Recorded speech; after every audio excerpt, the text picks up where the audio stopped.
Hi friends, good evening. ನಾನು ನಿಮ್ಮ Ravi C Naikar. As you know that current affairs ಓದಬೇಕಾದ್ರ ದಿನನಿತ್ಯ ಅಂದ್ರೆ ಡೈಲಿ ಕರೆಂಟ್ ಅಫೇರ್ಸ್ ಓದಬೇಕಾದ್ರೆ ಏನ್ ಗೊತ್ತ್ರಿ, ಸಬ್ಜೆಕ್ಟ್ ನ ಟಾರ್ಗೆಟ್ ಮಾಡ್ರಿ. ಅದೇ ಕೊನೆಯ ಹಂತದಲ್ಲಿ ಓದುವ ಪ್ರಚಲಿತಗಳನ್ನ ಬೇರೆ ಇರ್ತಾವ ಅಂತ ಅದೇ ಇರ್ತಾವ್ರಿ. ಬಟ್ ಏನಂದ್ರಿ, ಅವು ಸ್ಟ್ರಿಕ್ಟ್ಲಿ ಆರ್ಡರ್ ಇರ್ತಾವ. ಲೈಕ್ ಸ್ಪೋರ್ಟ್ಸ್ ಇರ್ಬೋದು, ಅವಾರ್ಡ್ಸ್ ಇರ್ಬೋದು, ಇಂಡೆಕ್ಸ್ ಇರ್ಬೋದು, ಪರ್ಸನಾಲಿಟಿ ನ್ಯೂಸ್ ಇರ್ಬೋದು, ಅಥವಾ ಯಾವ್ದಾರ ಭೌಗೋಳಿಕ ಪ್ರದೇಶ ನ್ಯೂಸ್ ಅಲ್ಲಿ ಇದ್ದಾರೆ. ಅವೆಲ್ಲ ಏನ್ ಗೊತ್ತ್ರಿ, ಕೊನೆಯ ಹಂತದಲ್ಲಿ ಅಂದ್ರೆ ಒಂದು 10 to 15 ಡೇಸ್ ಎಕ್ಸಾಮ್ ಡೇಟ್ ಇರ್ಬೇಕಾರ ಅವಾಗ ಅವ್ನು ನೋಡ್ಕೊಳ್ಳೋದು better. But day to day life current affairs ಅಲ್ಲಿ always try to tackle the concept based current affairs. Concept based current affairs ನ ಜಾಸ್ತಿ ಟಾರ್ಗೆಟ್ ಮಾಡಬೇಕು. ಸೊ ಹೀಗಾಗಿ ಅದೇ ದೃಷ್ಟಿಯಿಂದ ನಾವು ಆಲ್ಮೋಸ್ಟ್ ನೋಡಿ 17 ವಿಡಿಯೋಸ್ ಹತ್ರ ಅಂದ್ರೆ 17 ವಿಡಿಯೋಸ್ ಆಗಿದವು. So please go and watch the previous videos also. ಯಾಕಂದ್ರೆ ಒಂದು ಕಂಟಿನ್ಯೂಟಿ ಕನ್ಸಿಸ್ಟೆನ್ಸಿ ಬರ್ಬೇಕಂದ್ರ ಪ್ರತಿ ಒಂದು ವಿಡಿಯೋದಿಂದ ಲಿಂಕ್ ಇರ್ತದ್ರಿ. ಅಂದಾಗ ಏನಾದ್ರು ಗೊತ್ತ್ರಿ ನಮ್ಗೆ, ಓಕೆ ಇದು ಯಾವ್ದೋ ಪ್ರೀವಿಯಸ್ ವಿಡಿಯೋದಲ್ಲಿ ಇತ್ತಲ್ಲಪ್ಪ ಈ ಟೈಪ್ ಕರೆಂಟ್ ಅಫೇರ್ಸ್, ಇದು ಮತ್ತೆ ಬಂದಿದ್ದಂದಾಗ ನಿಮ್ಗೆ ಏನಾಗೋದು, ಓಕೆ ಈ ಟಾಪಿಕ್ ಅಟ್ ಲೀಸ್ಟ್ 1 ತಿಂಗಳಲ್ಲಿ 2 ಸಲ ರಿಪೀಟ್ ಆಗ್ತಾ ಇದೆ, ಇದು ಎಕ್ಸಾಮ್ ಇಂಪಾರ್ಟೆಂಟ್ ಇರಬಹುದು. This is how we have to predict the current affairs. ಅದಕ್ಕೆ ನೋಡ್ಕೊಂಡು ನಾ ಡೈಲಿ ಕರೆಂಟ್ ಅಫೇರ್ಸ್ ಅಲ್ಲಿ ಕಾನ್ಸೆಪ್ಟ್ ಓರಿಯೆಂಟೆಡ್ ಕರೆಂಟ್ ಅಫೇರ್ಸ್ ನ ಜಾಸ್ತಿ ಟಾರ್ಗೆಟ್ ಮಾಡ್ತೇನೆ. So that you will understand how to cover in 360 degree angle. Please ಅದಕ್ಕೆ previous videos ನೋಡ್ಕೊಡಿ. ಯಾಕಂದ್ರೆ ಯೂಟ್ಯೂಬ್ ಅಲ್ಲಿ ಅಪ್ಲೋಡ್ ಆಗಿರ್ತಾವಲ್ಲ 1.25 ಸ್ಪೀಡ್ ಅಥವಾ 1.5 ಸ್ಪೀಡ್ ಇಟ್ಕೊಂಡು ನೋಡಿದ್ರು ಅಡ್ಡಿ ಇಲ್ಲ. ಯಾಕಂದ್ರೆ ನಿಮ್ಗೆ ಡೈಲಿ ಅದು ಪ್ರಾಕ್ಟೀಸ್ ಆದಂಗ ಗೊತ್ತಿಲ್ಲ, ನಿಮ್ಗೆ ಪ್ರೆಡಿಕ್ಷನ್ ಮಾಡ್ಲಿಕ್ಕೆ ಈಸಿ ಆಗುತ್ತೆ. I hope please go and watch. I hope ಎಲ್ಲರೂ ನೋಡ್ತೀರಿ ಅನ್ಕೊಂತೀನಿ. Okay, with this today session ಕೂಡ ಕೆಲವೊಂದಷ್ಟು ಟಾಪಿಕ್ ಮುಖಾಂತರ ಸಬ್ಜೆಕ್ಟ್ ನ ಡ್ರ್ಯಾಗ್ ಮಾಡ್ಲಿಕ್ಕೆ ಟ್ರೈ ಮಾಡೋಣ. Best example, the first question ಇವತ್ತಿನ ಸೆಷನ್ ನೋಡ್ರಿ, which country have recently officially join the international big cat alliance ಅಂತ ಹೇಳ್ತಾರೆ. ಹಾಗಾದ್ರೆ this topic is very important for your examination, because in KS 2024 also we had this question. ಅಂದ್ರೆ 2024 KS ಅಲ್ಲಿ ಕೂಡ we had a question on this topic. Because first you need to understand, okay, if here we have a manushya, this, okay, here I'm going to give that is humans. If I'm going to give humans andaga, best example, if ಹುಲ್ಲುಗಾವಲು ಹೆಚ್ಚಾದ್ರೆ ಅಂದ್ರೆ on the surface of the earth, if grassland is going to increase, is it going to affect on human beings? Sir, first try to understand why this is very important current affairs. Sir, ಪ್ರತಿ ಒಂದು ಜೀವಿ ಯಾಕೆ ಆಹಾರ ಸರಪಳಿಯಲ್ಲಿ ಅತಿ ಅವಶ್ಯಕವಾಗಿದೆ ಅಂದ್ರೆ, with this concept you can drag environment also. Environment, that is food chain, because we know that every organism directly or indirectly is going to contribute for other organism food ಅಂತ ಹೇಳ್ತಾರೆ. ಅಂದ್ರೆ ಒಂದು ಪರಿಸರದಲ್ಲಿ ಪ್ರತಿ ಒಂದು ಜೀವಿಯು ನೇರವಾಗಿ ಅಥವಾ ಪರೋಕ್ಷವಾಗಿ ಇನ್ನೊಂದು ಜೀವಿಗೆ ಆಹಾರವನ್ನು ಒದಗಿಸುವಲ್ಲಿ ಸಹಾಯ ಮಾಡುತ್ತದೆ. For example, the bacteria and earthworm which are present in a soil, they have to perform their duty to convert or to digest or to convert waste into fertility of a soil. ಮಣ್ಣಲ್ಲಿರುವ ಎರೆಹುಳುಗಳಾಗಿರ್ಬೋದು, ಬ್ಯಾಕ್ಟೀರಿಯಾಗಳಾಗಿರ್ಬೋದು, ಮಣ್ಣಲ್ಲಿರುವ ತ್ಯಾಜ್ಯವನ್ನು ಕರಗಿಸಿ ಅವು ಫಲವತ್ತಾದ ಮಾಡ್ಬೇಕ್ರಿ. And insects in environment they have to help for the pollination. ಅಂದ್ರೆ ಪರಿಸರದಲ್ಲಿರುವ ಕ್ರಿಮಿ ಕೀಟಗಳು ಅಂದ್ರೆ ಚಿಟ್ಟಿಗಳು ಅವೇನ್ ಮಾಡ್ಕೋತ್ರಿ, ದಟ್ ಇಸ್ ಬಟರ್ಫ್ಲೈಗಳು, ಚಿಟ್ಟಿಗಳಿರ್ಬೋದು, ನೊಣಗಳಿರ್ಬೋದು, ಜೇನುಹುಳುಗಳು ಅವೇನ್ ಮಾಡ್ರಿ, ಪಾಲಿನೇಷನ್ ಪರಾಗಸ್ಪರ್ಶ ಮಾಡಿದಾಗ ಹೂವು ಕಾಯಿ ಹಣ್ಣಾಗಿ ನಮ್ಗೆ ಆಹಾರ ಒದಗುತ್ತದೆ.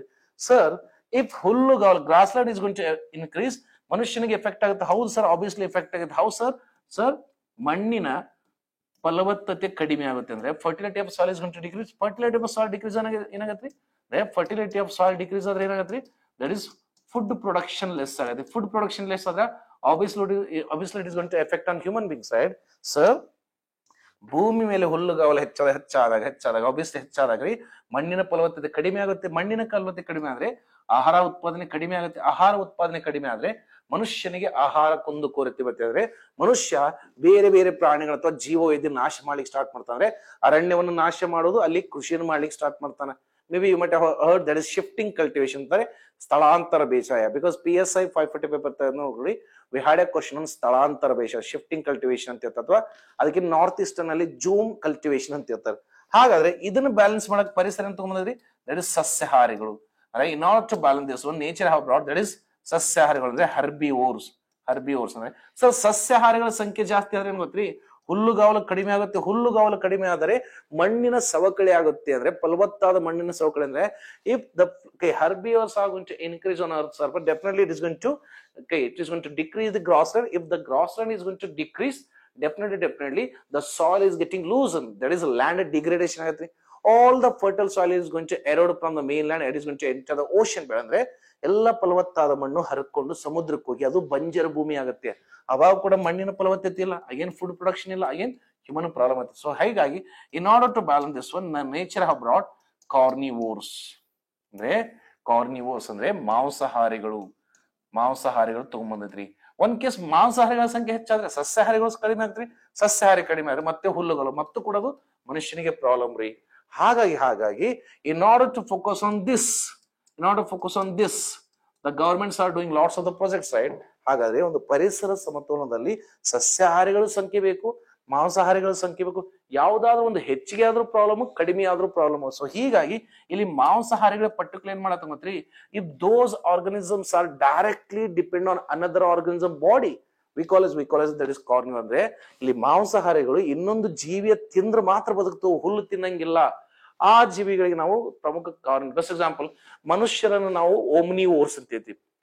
ಹ್ಯೂಮನ್ಸ್ ಆರ್ ಕಾಲ್ಡ್ ಎಸ್ ಓಮ್ನಿವೋರ್ಸ್ ಅಥವಾ ಮಿಶ್ರಹಾರಿಗಳು. ಯಾಕಂದ್ರೆ ಕೆಲವೊಂದು ನಾವು ಮಾಂಸಾನ ತಿಂತೀವಿ ಮತ್ತು ಸಸ್ಯಗಳನ್ನ ತಿಂತೀವಿ. ಅಂದ್ರೆ ಒಂದಲ್ಲ ಒಂದು ರೀತಿ ನಾನು ಸಸ್ಯಗಳನ್ನು ತಿಂತೇನೆ ಮತ್ತು ಜೀವಿನ ತಿಂತೇನೆ ಅಂತ, ಅದಕ್ಕೆ ಓಮ್ನಿವೋರ್ಸ್ ಅಂತ ಹೇಳ್ತಾರೆ. ಸೊ ಹೀಗಾಗಿ ಈ carnivores ಉಳಿಸ್ಬೇಕಂದ್ರೆ there has to be some programs, right? So that's why ಇಲ್ಲಿ ನೋಡ್ಕೊಡ್ರಿ, that's why please understand. ಹಾಗಾಗಿ in 2023 ಏಪ್ರಿಲ್ 2023 ಏಪ್ರಿಲ್ ಅಲ್ಲಿ ನೋಡ್ರಿ, ದಟ್ ಇಸ್ ಪ್ರಾಜೆಕ್ಟ್. ಸರ್ ಇದು ಹಿನ್ನೆಲೆ ನೆನ್ಪಿಡ್ಬೇಕು, ಯಾಕಂದ್ರೆ ಈ ಟಾಪಿಕ್ ಬಂದೈತೆ ಅಂತ ಹೇಳತ್ತೀನಿ. ಪ್ರಾಜೆಕ್ಟ್ ಟೈಗರ್ ಅಂದ್ರೆ 2023 ನೋಡ್ರಿ ಸರ್. 1973 ಅಂದ್ರೆ 2023 ಎಷ್ಟು, ದಟ್ ಇಸ್ 50 years. ಅಂದ್ರೆ ಭಾರತ ಸರ್ಕಾರ ಪ್ರಾಜೆಕ್ಟ್ ಟೈಗರ್ ಅನ್ನು ಜಾರಿಗೊಳಿಸಿ 50 ವರ್ಷ ಸಂಪೂರ್ಣ ಆಗಿತ್ತು 2023 1973. ಇದರ ಆಚರಣೆಗೋಸ್ಕರ ಮೈಸೂರಲ್ಲಿ ಒಂದು ಇವೆಂಟ್ ಕಂಡಕ್ಟ್ ಮಾಡಿದ್ರು. ಮೈಸೂರಿನಲ್ಲಿ ಇವೆಂಟ್ ಕಂಡು in order to celebrate the successful completion of the project tiger, the government of India have organised one event in that is Mysuru. ಇಲ್ಲಿ ಬಂದು ನಮ್ಮ prime minister of India have attended. ಪ್ರಧಾನಮಂತ್ರಿಗಳು ಏನ್ ಮಾಡ್ತಾರೆ ಗೊತ್ತ್ರಿ, ಪ್ರಧಾನಮಂತ್ರಿಗಳು ಇಲ್ಲಪ್ಪ ಪ್ರಪಂಚದಲ್ಲಿರುವ ಪ್ರಮುಖ 7 ದೊಡ್ಡ ಬೆಕ್ಕುಗಳ ಸಂರಕ್ಷಣೆಗಾಗಿ ಒಂದು ಗುಂಪು ಮಾಡಿಬಿಡೋಣ. We have to make one group to protect the 7 big cats ಅಂತ ಹೇಳ್ತಾರೆ. ಅಂದ್ರೆ ಈ ಬೆಕ್ಕುಗಳು ಅಂದ್ರೆ ಈ ದೊಡ್ಡ ಬೆಕ್ಕುಗಳು ಇನ್ನೊಂದು ಜೀವಿಯನ್ನು ತಿಂದ್ರೆ ಮಾತ್ರ ಬದುಕ್ತವೆ, ಬಟ್ ಬೇರೆ ಜೀವಿ ತಿಂದ್ರೆ ಅಂದ್ರೆ ಬೇರೆ ಸಸ್ಯ ತಿಂದ್ರೆ ಬದುಕಂಗಿಲ್ಲ. ಸೊ ದಾಟ್ಸ್ ವೈ ನಿಮ್ಮ ಎಕ್ಸಾಮ್ ಗೆ ಕೇಳ್ತಾನೆ 7 big cats ಅಂದಾಗ sir how to remember, that is ನೋಡಿ ಟಾಪ್ ಪ್ರೆಡಿಟರ್ ಯಾವ್ದ್ರಿ, ಲಯನ್ ಪ್ಲಸ್ ನೆಕ್ಸ್ಟ್ ಬರ್ದು ಟೈಗರ್, ನೆಕ್ಸ್ಟ್ ಬರ್ದೇನ್ರಿ ದಟ್ ಇಸ್ ಲೆಪಾರ್ಡ್, ನೆಕ್ಸ್ಟ್ ಬರ್ದು ಸ್ನೋ ಲೆಪಾರ್ಡ್, ಹಿಮಚಿರತೆ plus cheetah, next puma plus jaguar. ಅಂದ್ರೆ ಪ್ರಪಂಚದಲ್ಲಿ ಕಂಡು ಬರುವ ಪ್ರಮುಖ 5 ದೊಡ್ಡ ಬೆಕ್ಕುಗಳ ಸಂರಕ್ಷಣೆಗಾಗಿ ಒಂದು ಗುಂಪನ್ನು ಮಾಡ್ತಾ, ಅದಕ್ಕೆ ಏನಂತಾರೆ, that is international big cat alliance ಅಂತೇಳಿ. International big cat alliance. Sir exam ಅಲ್ಲಿ ನೋಡ್ಕೊಡಿ, KS ಆಗಿದೆ, ಬಟ್ ಇದು ಮತ್ ಮುಂದೆ ಕೇಳಂಗಿಲ್ಲ ಅಂತಲ್ಲ, ಯಾವ್ದಾರ ಒಂದು ರೀತಿ ಕರೆಂಟ್ ಬಸ್ ಕೇಳತ್ತಾನೆ. ಸೊ ಫಸ್ಟ್ ನಾದ್ರದ್ದು ಇಂಪಾರ್ಟೆನ್ಸ್ ಹೇಳಿದೇನ್ರಿ, ನೆಕ್ಸ್ಟ್ ಹೇಳ್ತಾನೆ. ಒಟ್ಟು 7 ದೊಡ್ಡ ಬೆಕ್ಕುಗಳು ನೋಡ್ರಿ, ಲಯನ್, ಟೈಗರ್, ಲೆಪಾರ್ಡ್ ಅಂದ್ರೆ ಚಿರತೆ, ಸ್ನೋ ಲೆಪಾರ್ಡ್ ಹಿಮಚಿರತೆ, ಚೀತಾ ಅಂತ ಹೇಳ್ತಾರ, ಪೂಮಾ, ಜಾಗೋರ್ ಅಂತ ಹೇಳ್ತಾರ. ಸೊ ಹೀಗಾಗಿ ನೋಡ್ಕೊಡಿ, ಒಟ್ಟು 7 ದೊಡ್ಡ ಬೆಕ್ಕುಗಳ ಸಂರಕ್ಷಣೆ. ಇಲ್ಲ ಇನ್ನೊಂದು ಇಂಪಾರ್ಟೆನ್ಸ್ ಏನ್ ಗೊತ್ತ್ರಿ ಸರ್, ಪ್ರಪಂಚದಲ್ಲಿ ಏಕೈಕ ದೇಶ 5 ದೊಡ್ಡ ಬೆಕ್ಕುಗಳನ್ನು ಹೊಂದಿದ್ದು ಅದು ಭಾರತ. ಅಂದ್ರೆ ಭಾರತ ಪ್ರಪಂಚದಲ್ಲಿ ಈ 7 ಬೆಕ್ಕುಗಳಲ್ಲಿ 5 ಬೆಕ್ಕುಗಳನ್ನು ಹೊಂದಿದ ದೇಶ, ಏಕೈಕ ದೇಶ, ದಟ್ ಇಸ್ ಭಾರತ. ನಿಮ್ಗೆ ಎನ್ವೈರನ್ಮೆಂಟ್ ಕ್ಲಾಸ್ ಅಲ್ಲಿ lion, tiger, leopard, snow leopard, cheetah ಅದ್ರ ಇಂಪಾರ್ಟೆನ್ಸ್, ಅದ್ರ ಸೆನ್ಸಸ್ ಅದನ್ನ ಡೀಟೇಲ್ ಆಗಿ ಹೇಳ್ತೀರಿ. ಬಟ್ ಈಗ ಸದ್ಯ ಇದಕ್ಕೆ ಅಷ್ಟ ಸ್ಟಿಕ್ ಮಾಡತ್ತಾನೆ. ಸೊ ಹೇಗೆ ನೋಡ್ಕೊಳ್ಳಿ, 5 ಅಂತಂದ್ರ ಇಂಡಿಯಾದ ರೆಸ್ಪಾಂಡ್ ಬರ್ತೈತ್ರಿ. ಸೊ ಹೀಗಾಗಿ ಇಲ್ಲಿ ಏನಾಗಿರ್ಬೋದು, ಇಲ್ಲಿ ಏನ್ಕೊಡ್ರಿ ನೆಕ್ಸ್ಟ್ ನೋಡ್ಕೊಡ್ಬೇಕಂದ್ರೆ ರೀಸೆಂಟ್ಲಿ ಕರೆಂಟ್ ಅಫೇರ್ಸ್ ನೋಡಿರ್ಬೇಕು ನೀವು. Sir recently I think previous current affairs ಬರ್ತಾನೆ, ಐ ಥಿಂಕ್ 1 week ಬ್ಯಾಕ್ ಆಯ್ತು ನೋಡ್ರಿ. ಭಾರತ ಜಪಾನ್ಗೆ ನಾವು 4 ಆನೆಗಳನ್ನ ಕೊಟ್ವಿ. ಇನ್ ರಿಟರ್ನ್ ಇವ್ರು ಏನಂಗ್ ಕೊಡ್ತೇನೆ ಅಂದ್ರ, that is Puma and Jaguar ಕೊಡ್ತೇವೆ ಅಂತ ಹೇಳ್ಯಾರ. ಅಂದ್ರ ಇವು 2 ಪ್ರಾಣಿಗಳು ಬಂದ್ರ ಭಾರತ 7 ದೊಡ್ಡ ಬೆಕ್ಕುಗಳು ಹೊಂದಿದ ಏಕೈಕ ರಾಷ್ಟ್ರ ಅಂತ. ಈಗ ನೋಡ್ರಿ 5 ದೊಡ್ಡ ಬೆಕ್ಕುಗಳು ಹೊಂದಿದ ಏಕೈಕ ರಾಷ್ಟ್ರ ಭಾರತ. ಇವು 2 ಬಂದ್ಬಿಟ್ಟು ಅಂದ್ರೆ ಆಬ್ವಿಯಸ್ಲಿ ನೋಡ್ಕೊಳ್ಳಿ, it is a huge movement for India also, right? So ಹೀಗಾಗಿ 7 ದೊಡ್ಡ ಬೆಕ್ಕುಗಳು ಅಂತ ಹೇಳ್ತಾರೆ. ಹಾಗಾದ್ರೆ ಇದಕ್ಕೇನು ಗೊತ್ತ್ರಿ, ಇದಕ್ಕೆ ಕೇಂದ್ರ ಕಚೇರಿಯನ್ನು ದಟ್ ಇಸ್ ನವದೆಹಲಿ ಲೆಟರ್ ಅನ್ನು ನೋಡ್ಕೊಡಿ. ಭಾರತದಲ್ಲಿ ಪ್ರಸ್ತುತವಾಗಿ ಅಂತಾರಾಷ್ಟ್ರೀಯ 2 ಕೇಂದ್ರ ಕಚೇರಿ ಅಂದ್ರೆ at present India is having only 2 international headquarters. Best example ಒಂದ್ ಯಾವ್ದ್ರಿ, ಇಂಟರ್ನ್ಯಾಷನಲ್ ಸೋಲಾರ್ ಅಲಿಯನ್ಸ್ ಗುರುಗ್ರಾಮ್ ಹರಿಯಾಣದಲ್ಲಿ ಐತ್ರಿ. Next one international big cat alliance. So please remember, ಹಾಗಾದ್ರೆ ಕೇಂದ್ರ ಕಚೇರಿ ನವದೆಹಲಿ. ಹಾಗಾದ್ರೆ ಇದರ ಸದಸ್ಯರು ದಟ್ ಇಸ್ 27 ಅಂದ್ರೆ ಇತ್ತೀಚೆಗೆ ನೇಪಾಳ ಆಫಿಷಿಯಲಿ ನಾವು ಕೂಡ ಮೆಂಬರ್ ಆಗ್ತಂತ ಅಂತ ಹೇಳಿದ್ರೆ, ಹಾಗಾಗಿ ನೋಡಿ 27 ದೇಶಗಳು ಪ್ಲಸ್ ಕೆಲವೊಂದಿಷ್ಟು ಸಂಸ್ಥೆಗಳು ಕೂಡ ಇದಾವ್ರಿ ಮೆಂಬರ್ಸ್. ಸಂಸ್ಥೆಗಳು ಅಂತ ಬಂದಾಗ ಯಾವ ಸಂಸ್ಥೆಗಳು ಅಂತ ಬಂದಾಗ ಟೇಕ್ ಹಿಯರ್ ಸಂಸ್ಥೆಗಳು ಅಂತ ಬಂದಾಗ that is IUCN is also member ಇದೆ, ಯಾಕಂದ್ರೆ ಆಬ್ವಿಯಸ್ಲಿ ಪ್ರೊಟೆಕ್ಷನ್ ಬೇಕಲ್ರಿ. Okay, next WWF, next CITES, ಇವೆಲ್ಲ ಕೂಡ ಗೊತ್ತ್ರಿ ಇದ್ರ ಜೊತೆ ಒಪ್ಪಂದ ಅಲ್ಲ, ಇದ್ರ ಜೊತೆ ಮೆಂಬರ್ಸ್ ಇದೆ. ಹೀಗಾಗಿ ಇತ್ತೀಚೆಗೆ ಯಾವ ದೇಶ ಆಫಿಷಿಯಲ್ ಅಂತ ದಟ್ ಇಸ್ ನೇಪಾಳ ಅಂತ ತಿಳ್ಕೊಡ್ರಿ.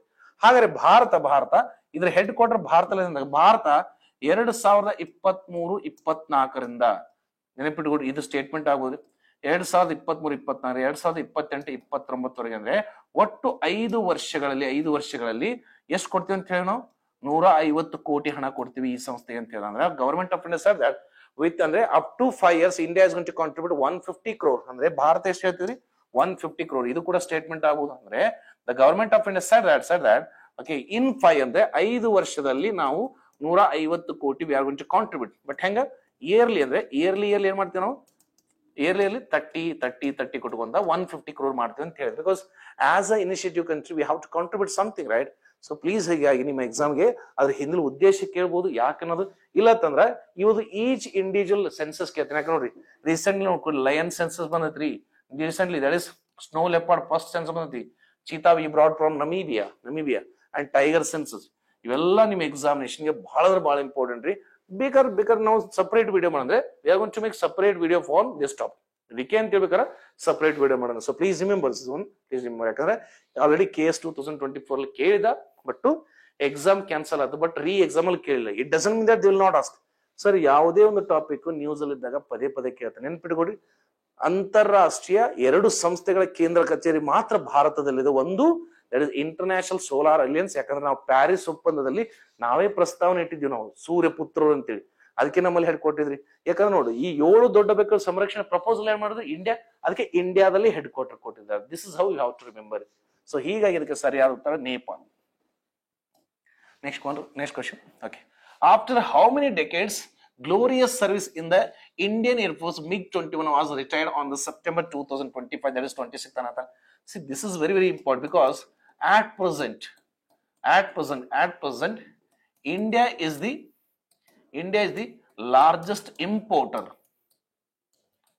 ನೆನಪಿಟ್ಟುಕೊಡ್ರಿ, ಎಕ್ಸಾಮ್ ಅಲ್ಲಿ ಕೇಳ್ತಾನೆ. ಯಾಕಂದ್ರೆ ಸರ್ ಯಾವ ಆಧಾರದ ಮೇಲೆ ಒಂದು ದೇಶ ತನ್ನ ಸೈನ್ಯ ಬಲವನ್ನು ಹೆಚ್ಚಿಗೆ ಮಾಡುತ್ತದೆ? ತನ್ನ ಶತ್ರುವಿನ ಬಲಿಷ್ಠತೆ ಆಧಾರದ ಮೇಲೆ.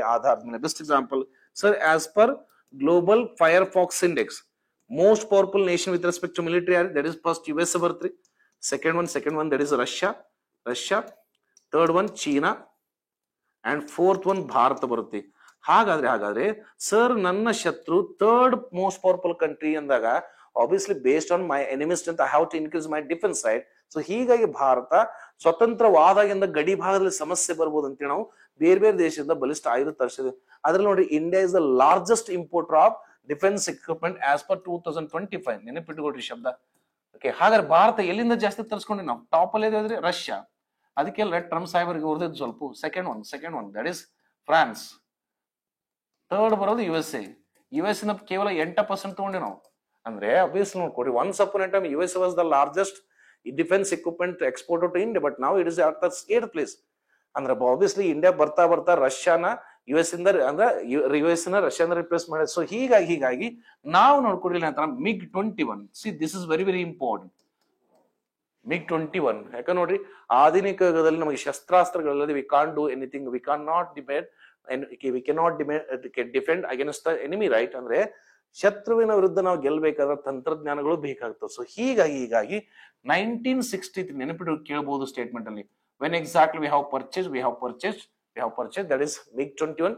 1960 ಇಂದ 2025 ತನಕ this fighter aircraft was working in the Indian Air Force. ಅಂದ್ರೆ ಆಲ್ಮೋಸ್ಟ್ ಯು ಕ್ಯಾನ್ ಇಮ್ಯಾಜಿನ್ ನೋಡ್ರಿ, ಆಲ್ಮೋಸ್ಟ್ ಎಷ್ಟಾಯ್ತು ಇದು? ಆಲ್ಮೋಸ್ಟ್ ನೋಡಿ 1963 ಅಂತಂದ್ರೆ 2025 ಆಲ್ಮೋಸ್ಟ್ 62 years ಆಫ್ ಸರ್ವಿಸ್. 62 ಅಂದ್ರೆ ಆಲ್ಮೋಸ್ಟ್ 6 ದಶಕಗಳು. ಅಂದ್ರೆ ಸಿ ದಿಸ್ ಇಸ್ 6 decades, 6 ದಶಕಗಳು ಅಂದ್ರೆ 60+ ವರ್ಷ ಆದ್ಮೇಲೆ ಇದನ್ನ ನಾವು ನಮ್ಮ ಆರ್ಮಕ್ಕೆ ನಮ್ಮ ಏರ್ ಫೋರ್ಸ್ ಇಂದ ರಿಟೈರ್ಮೆಂಟ್ ಕೊಡ್ತೇವೆ. ಯಾಕಂದ್ರೆ sir technology always keep on improving, ತಂತ್ರಜ್ಞಾನ ಯಾವಾಗಲೂ ಇಂಪ್ರೂವ್ ಆಕೊಂತ ಹೋಗ್ತೈತ್ರಿ. ಸೊ ಹೀಗಾಗಿ ಈಗಿನ ಕಂಡೀಷನ್ ನಾವು ಅಡ್ವಾನ್ಸ್ ಇಕ್ವಿಪ್ಮೆಂಟ್ ಬೇಕಂತೇಳಿ ನಾವು ಇದನ್ನ ರಿಟೈರ್ಮೆಂಟ್ ಮಾಡಿದ್ವಿ. ಹಾಗಾದ್ರೆ MiG-21 ಏನೇನು ಗೊತ್ತ್ರಿ, ಇದು ಸೂಪರ್ ಸೋನಿಕ್ ಫೈಟರ್ ಏರ್ಕ್ರಾಫ್ಟ್. ಅಂದ್ರೆ ಇದು ಸೂಪರ್ ಸೋನಿಕ್ ವೇಗದಲ್ಲಿ ಹೋಗುವ ಒಂದು ಫೈಟರ್ ಏರ್ಕ್ರಾಫ್ಟ್ ಆಗಿತ್ತು. ಇದನ್ನ ನಾವು ಎಲ್ಲಿಂದ ತಗೊಂಡ್ಬಂದಿದ್ ನಾವು, sir we have purchase from ರಷ್ಯಾದಿಂದ ಖರೀದಿ ಮಾಡಿದೆ ಅಂತ ಹೇಳ್ತಾರೆ ಸೂಪರ್ ಸೋನಿಕ್. ಯಾಕಂದ್ರೆ ಸರ್ UPSC 2024 ಅಲ್ಲಿ we had a question that 3 fighter aircraft ಕೊಟ್ಟಿನ್ ಕೇಳಿದ್ರೆ which of the above fighter aircrafts are 5th generation aircraft ಅಂತ ಕೇಳಿದಾನೆ. ನಮ್ಮಲ್ಲಿ ಸದ್ಯ ಇರೋದು ಬಲಿಷ್ಠವಾದ ರಫೇಲ್ ಅಂತೀರಿ, ಅದು 4.5 ಜನರೇಷನ್. ಹಾಗಾದ್ರೆ ಸರ್ ಇದು 5th ಜನರೇಷನ್ ಅಂದ್ರೆ ನಾವು 6th generation what is the main difference ಅಂದಾಗ ಡೆಫಿನೆಟ್ಲಿ ಆ ಸೈನ್ಸ್ ಅಂಡ್ ಕ್ಲಾಸ್ ಅಲ್ಲಿ ನಾನೇ ಕವರ್ ಮಾಡ್ಕೊಡ್ತೇನೆ. What is the main difference between 4th generation, 4. Generation and 5th generation fighter aircraft? Sir ನಮಗೆ ಅದ್ರ ಬಗ್ಗೆ ಅವೇರ್ನೆಸ್ ಇದ್ರೆ ಸಾಕ್ರಿ. What exactly 5th generation? If you go for UPSC 2024 prelims, directly we had a question.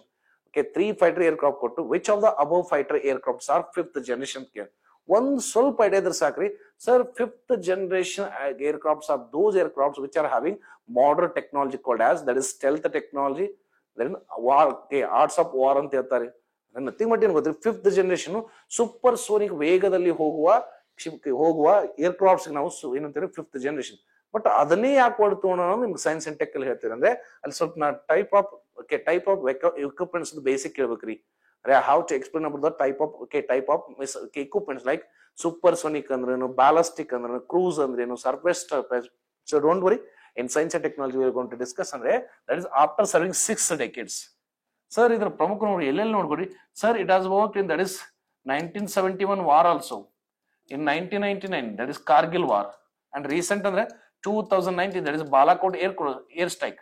Balakot air strike ಅಲ್ಲಿ ಕೂಡ the MiG-21 use ಮಾಡಿದೆ. Best example the famous ಅಭಿನಂದನವನ್ನು ನೋಡ್ಕೊಡಿ. ಪಾಕಿಸ್ತಾನದಲ್ಲಿ ಸಿಲುಕಿದಾಗ ಯಾವ ಫೈಟರ್ ಏರ್ಕ್ರಾಫ್ಟ್ ಇದ್ದು, ದಟ್ ಇಸ್ MiG-21 ರೀ. ಸೊ ಹೀಗಾಗಿ ಸೊ ಪ್ರಸ್ತುತ ಟೈಮ್ ಅಲ್ಲಿ ನಾವು how to exchange maybe ಭಾರತ ಇದ್ರ ಬದಲಿಗೆ ನಾವೇನ್ ಮಾಡತ್ತೀವಿ ಗೊತ್ತಿ, ಇದ್ರ ಬದಲಿಗೆ ನೋಡ್ರಿ ದಟ್ ಇಸ್ ಸುಕೋಯಿ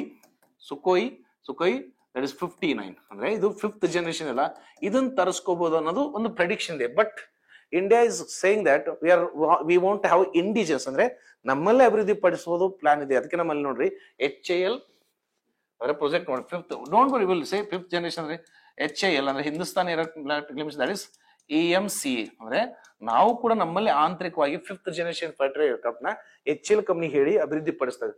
ಹಾಗಾದ್ರೆ ಸರ್ ಇದನ್ನ ಯಾವ್ದ್ರಿಂದ ರಿಪ್ಲೇಸ್ ಮಾಡ್ತಾನೆ ಅಂತ ಹೇಳಿದಾರೆ. ಸಿ ಯಾವ್ದೋ ಒಂದು ರಿಟೈರ್ಮೆಂಟ್ ಕೊಡ್ಬೇಕಾದ್ರೆ we have to have replacement, right? Replacement ಅಂತಾಗ ಸರ್ ಇದ್ರ ಬದಲಿಗೆ ನಾವೇನ್ ಮಾಡ್ತೀವಿ, ನಾವು ನಮ್ಗೆ ಇಂಡಿಜಿನಸ್ ನಾವೇ ತಯಾರು ಮಾಡಿದ ತೇಜಸ್ MKAS ಅಂದ್ರೆ ತೇಜಸ್ ಅನ್ನೋದು 1A ನಾವೇ ಅಭಿವೃದ್ಧಿ ಪಡಿಸಿದ್ರೆ HAL ಕಂಪನಿ, ಬೆಂಗಳೂರಲ್ಲಿ HAL ಕಂಪನಿ ನಮ್ಮ ಇಂಡಿಜಿನಸ್ಲಿ develop light combat aircraft Tejas ಅನ್ನ ರಿಪ್ಲೇಸ್ ಮಾಡ್ತೀವಿ. ಅಂದ್ರೆ ಇದ್ರ ಬದಲಿಗೆ ನಾವು ಇದನ್ನ ಆಡ್ ಮಾಡ್ತೀವಿ ಅಂತ ಹೇಳ್ತಾರೆ ಏರ್ಫೋರ್ಸ್. ಎಕ್ಸಾಮ್ ಅಲ್ಲಿ ಬರುವುದು which of the following statements are true regarding recent retirement of MiG-29 ಅಂತ ಕೇಳ್ತಂದ್ರೆ ಇತ್ತೀಚೆಗೆ ನಾವು ನಿವೃತ್ತಿಗೊಳಿಸಿದ MiG-21 ಕುರಿತಾದ ಸರಿಯಾದ ತಪ್ಪಾದ ಹೇಳಿಕೆಗಳು ಗಮನಿಸಿ ಬರುವುದು. ಫಸ್ಟ್ ಇದೊಂದು ಸೂಪರ್ ಸೋನಿಕ್ ಯುದ್ಧ ವಿಮಾನವಾಗಿದ್ದು ಇದನ್ನು ರಷ್ಯಾದಿಂದ 1963ರಲ್ಲಿ ಖರೀದಿಸಲಾಗಿತ್ತು. ಸೆಕೆಂಡ್ ನೋಡಿ ಇದನ್ನು ತೇಜಸ್ ಎಂಬ ಯುದ್ಧ ವಿಮಾನ ಬದಲಾಯಿಸಲಿದೆ ಅಂತ ಬರ್ಬೋದು. ಥರ್ಡ್ ಆಪ್ಷನ್ ಏನ್ ಕೇಳ್ತಾನೆ, third option which has played vital role in Balakot air strike ಅಂತ ಹೇಳ್ತಾನೆ. 2 ಸ್ಟೇಟ್ಮೆಂಟ್ ಗೊತ್ತಿರ್ಬೋದು, 3 ಸ್ಟೇಟ್ಮೆಂಟ್ ಸ್ಟಕ್ ಆಗ್ತದೆ. ಸೊ ಹೀಗಾಗಿ ಅಭಿನಂದನ್ ಅವ್ರ ಹೆಸರು ಕೊಡ್ಬೋದ್ರಿ. ಸೊ ಹೀಗ ನೆನ್ಪಿಟ್ಕೊಡ್ರಿ, ನಿಮ್ಮ science and technology all basics cover ಮಾಡಿರ್ತೀರಿ. ಅಂದ್ರೆ will cover all the basic in science and technology. So please remember this is very important current affairs, right? Next one, okay, Zurich city of which country has topped the smart city index 2025 released by IMD. See, this is also very important. ಯಾಕಂದ್ರೆ sir ಈ ತರ daily notes ಅಲ್ಲಿ ಈ ತರ notes ಮಾಡ್ಕೊಂತೀರಿ, but ಕೊನೆಯ ಹಂತದಲ್ಲಿ ಏನ್ ಮಾಡ್ತಾನೆ, index and reports. I am going to make separate video on that is series ತಗೊಂಡ್ಬರ್ತೀರಿ. ಎಕ್ಸಾಮ್ ಡೇಟ್ ಅನೌನ್ಸ್ ಆಗ್ಬಿಟ್ಟು we are going to bring one series. ಆ ಸೀರೀಸ್ ಅಲ್ಲಿ ಒಂದು ವಿಡಿಯೋ ಇಂಡೆಕ್ಸ್ ಅಂಡ್ ಸೀರೀಸ್ ಅಂತ, ಇಂಡೆಕ್ಸ್ ಅಂಡ್ ರಿಪೋರ್ಟ್ಸ್ ಅಂತ ಅಂದ್ರೆ ಸೂಚ್ಯಂಕಗಳು ಮತ್ತು ಪ್ರಮುಖ ವರದಿಗಳನ್ನ ಒಂದು ವಿಡಿಯೋ ಸಪರೇಟ್ ಮಾಡಿ. ಸೊ ದಟ್ ಲಾಸ್ಟ್ ಮೂಮೆಂಟ್ ಅಲ್ಲಿ ಸಮರೈಸೇಷನ್ ಆಗುತ್ತೆ. ಅಲ್ಲಿ ನಾವು ಒನ್ ಲೈನ್ ಹೇಳ್ಬೇಕಾಗತ್ತೆ, ಅಂದ್ರೆ ಮೇಲ್ಮೇಲೆ ಹೇಳ್ಕೊಂತ ಹೋಗ್ತೀವಿ. ಮೇಲ್ಮೇಲೆ in the sense I am not going by in depth, ಯಾಕಂದ್ರೆ ಕೊನೆಯ ಹಂತದಲ್ಲಿ ಇನ್ ಡೆಪ್ತ್ ಓದಕ್ ಟೈಮ್. ಅದಕ್ಕೆ ರೆಗ್ಯುಲರ್ಲಿ ನೀವು ಮಾಡ್ತಾ ಇದ್ರೆ ಅಲ್ಲಿ ಡಿಸ್ಕಷನ್ ಮಾಡ್ಬೋದ್ರಿ. ಹಾಗಾದ್ರೆ ಫಸ್ಟ್ ಆಫ್ ಆಲ್ ನೋಡಿ IMD ಅಂದ್ರೆ ಯಾರು ಪಬ್ಲಿಷ್ ಮಾಡ್ತಾರೆ, IMD ಅಂತ ಹೇಳ್ತಾರೆ. ಹಾಗಾದ್ರೆ IMD ಅಂದ್ರೆ that is international institute for management development. First ನೋಡ್ಕೊಡ್ರಿ, ಯಾವಾಗಿದ್ರು times which of the following institute is going to publish this report ಅಂತ ಕೊಡ್ತಾಂದ್ರೆ ಈ ವರದಿನ ಯಾರು ಪಬ್ಲಿಷ್ ಮಾಡ್ತಾರ ಅಂತ ಕೊಡ್ಬೋದು ಟೈಮ್ಸ್. ದಟ್ಸ್ ವೈ ಈ ರಿಪೋರ್ಟ್ ನೋಡ್ಕೊಡಿ institution international institute for management development ಅಂತಿದೆ. ಹಾಗಾದ್ರೆ ಈ ಡಿಕ್ಲೇರ್ ಮಾಡ್ಬೇಕಂದ್ರೆ what are the things they are going to consider, ಏನ್ ಕನ್ಸಿಡರ್ ಮಾಡ್ತಾರ, ಏನೇನ್ ಕನ್ಸಿಡರ್ ಮಾಡ್ತಾರ sir? They are going to consider that is 5 areas. ಅಂದ್ರೆ ಫಸ್ಟ್ ನೋಡನ್ರಿ ಏನೇನ್ ಕನ್ಸಿಡರ್ ಮಾಡ್ತಾರೆ, then what is the use, ಎದಕ್ ಲಾಭನ ನೋಡನ್ರಿ. ಅಂದ್ರೆ ಟೋಟಲ್ ಮಾಡ್ತಾರೆ 5 ಏರಿಯಾಸ್ ಕವರ್ ಮಾಡ್ತಾರೆ. ಹಾಗಾದ್ರೆ ಆಗ ನೋಡಿ ಇಲ್ಲೇನ್ರಿ ಸ್ಮಾರ್ಟ್ ಸಿಟಿ ಅಂತ ಬರ್ತಾರೆ. ಬೆಸ್ಟ್ ಎಕ್ಸಾಂಪಲ್, ಈಗ ಸ್ಮಾರ್ಟ್ ಸಿಟಿ ಅಂತ ಬಂದಾಗ why these rankings are very very important. Smart city ಏನೇನ್ ಏರಿಯಾ ಹೇಳ್ತಾರೆ ನೋಡ್ಕೊಡಿ, that is health and safety. ಏನೇನ್ ಹೇಳ್ತಾರೆ, ಆರೋಗ್ಯ ಮತ್ತು ಭದ್ರತೆ ಅಂತ ಹೇಳ್ತಾರೆ. ಸರ್ ಈಗ ನೋಡ್ರಿ, if I am having sufficient money, ಈಗ ನನ್ನ ಕಡೆ ಹಣ ಇತ್ತಂತ ತಿಳ್ಕೊಡ್ರಿ, always I want to have a healthy life. ಈಗ ನನ್ನ ಕಡೆ ಹಣ ಇತ್ತಂದಾಗ ನಾನು ವಾಸಿಸುತ್ತಿರುವ ಸುತ್ತಮುತ್ತಲ ಒಳ್ಳೆ ಪರಿಸರ ಇರಲಿ, ಒಳ್ಳೆ ಸುರಕ್ಷತೆ ಇರಲಿ ಅಂತ ವಿಚಾರ ಮಾಡ್ತೀನಿ. ಹಾಗಾಗಿ ಯಾವ್ದಾರ ಸಿಟಿಯಲ್ಲಿ ಇದನ್ನ ಕೊಡ್ತಾ ಇದಾರಪ್ಪ ಈ ತರ ವ್ಯವಸ್ಥೆ ಅಂದಾಗ obviously as a person I want to stay there ಅಂದ್ರೆ ನನಗೆ ಹೆಲ್ತ್ ಅಲ್ಲ ಇಂಪಾರ್ಟೆಂಟ್, ಹೆಲ್ತ್ ಇಸ್ ವೆಲ್ತ್ ಅಂದಾಗ ಆ ಪಟ್ಟಣದಲ್ಲಿ ನನಗೆ ಹೆಲ್ತ್ ಚೆನ್ನಾಗಿದೆ, ಸೆಕ್ಯೂರಿಟಿ ಇದೆ ಅಂದಾಗ ಆಬ್ವಿಯಸ್ಲಿ ಅಲ್ಲಿ ಹೋಗಕ್ಕೆ ಇಷ್ಟಪಡ್ತೀನಿ. ನೆಕ್ಸ್ಟ್ ನಾವು ಮೊಬಿಲಿಟಿ. ಹಾಗಾದ್ರೆ ಸರ್ ಒಡ್ಡಿ ಮಿನಿಮಮ್ ಮೊಬಿಲಿಟಿ ಅಂದಾಗ ಸರ್ ಅಲ್ಲಿ ಕಂಟಿನ್ಯೂ ಏನ್ ಗೊತ್ತ್ರಿ, ಎಂಪ್ಲಾಯ್ಮೆಂಟ್ ಕ್ರಿಯೇಟ್ ಆಗ್ತದೆ, ಬೇರೆ ಬೇರೆ ಪ್ರದೇಶದಿಂದ ಜನರು ಬರ್ತಾ ಇದಾರೆ, ಒಳ್ಳೊಳ್ಳೆ ಆಲೋಚನೆಗಳು ಬರ್ತಾ ಇದಾರೆ, ಒಳ್ಳೊಳ್ಳೆ ಇನ್ವೆಸ್ಟ್ಮೆಂಟ್ ಬರ್ತಾ ಇದ್ದಾಗ we have huge investment and huge opportunity ಇದೆ. ಒಂದಲ್ಲ ಒಂದು ರೀತಿಯಲ್ಲಿ ಇಮಿಗ್ರೇಷನ್ ಆಗ್ತಾನೆ ಇದೆ ಅಂತ ಹೇಳ್ತಾರೆ ಮೊಬಿಲಿಟಿ.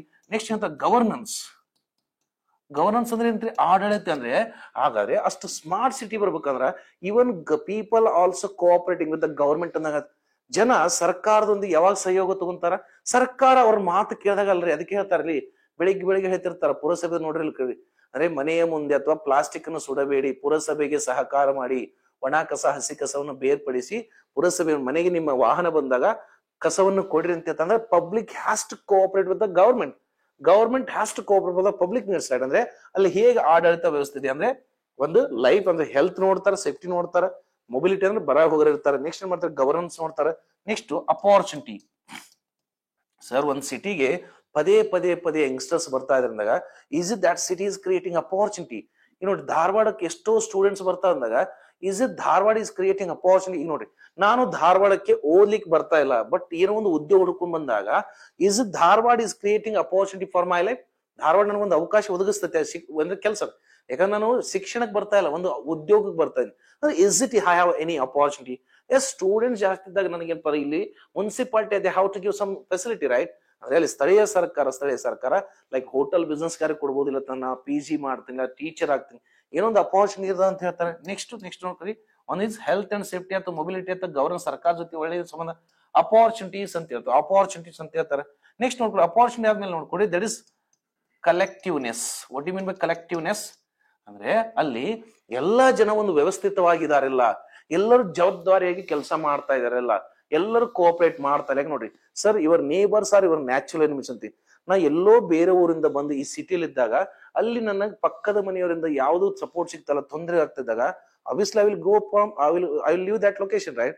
ಅಲ್ಲಿಂದ ಬೇರೆ ದೇಶಕ್ಕೆ ಹೋಗ್ಬೋದು. ಸೊ ಹೀಗಾಗಿ ಈ 5 ಏರಿಯಾಸ್ ಕವರ್ ಮಾಡ್ತಾರೆ. ಹಾಗಾಗಿ ನೀವು ವಿಚಾರ ಮಾಡ್ಕೊಡ್ರಿ, ಈ ತರ ಸೂಚಂಕಗಳಲ್ಲಿ ಸ್ಮಾರ್ಟ್ ಸಿಟಿ ಬರೋದ್ರಿಂದಾಗ obviously it is going to attract lots of the investment, right? ಅಂದ್ರೆ ಇಲ್ಲಿ ಜಾಸ್ತಿ ಹೂಡಿಕೆ ಬರ್ತದ್ರಿ. obviously ಹೂಡಿಕೆ ಬಂದ್ರೆ ಏನಾಗತ್ರಿ, ಅಪಾರ್ಚುನಿಟಿ ಕ್ರಿಯೇಟ್ ಆಗ್ತಾವ. ಅಪಾರ್ಚುನಿಟಿ ಕ್ರಿಯೇಟ್ ಆದ್ರೆ ಏನ್ ಗೊತ್ತ್ರಿ, ಅಪಾರ್ಚುನಿಟಿ ಕ್ರಿಯೇಟ್ ಆದ್ರೆ ಎಲ್ಲರಿಗೂ ಏನ್ ಸಿಗುತ್ತೆ, ಎಲ್ಲರೂ ಮಾಡ್ತಾರೆ, ದಟ್ ಇಸ್ ಡಿಮಾಂಡ್ ಇಡ್ತಾರೆ.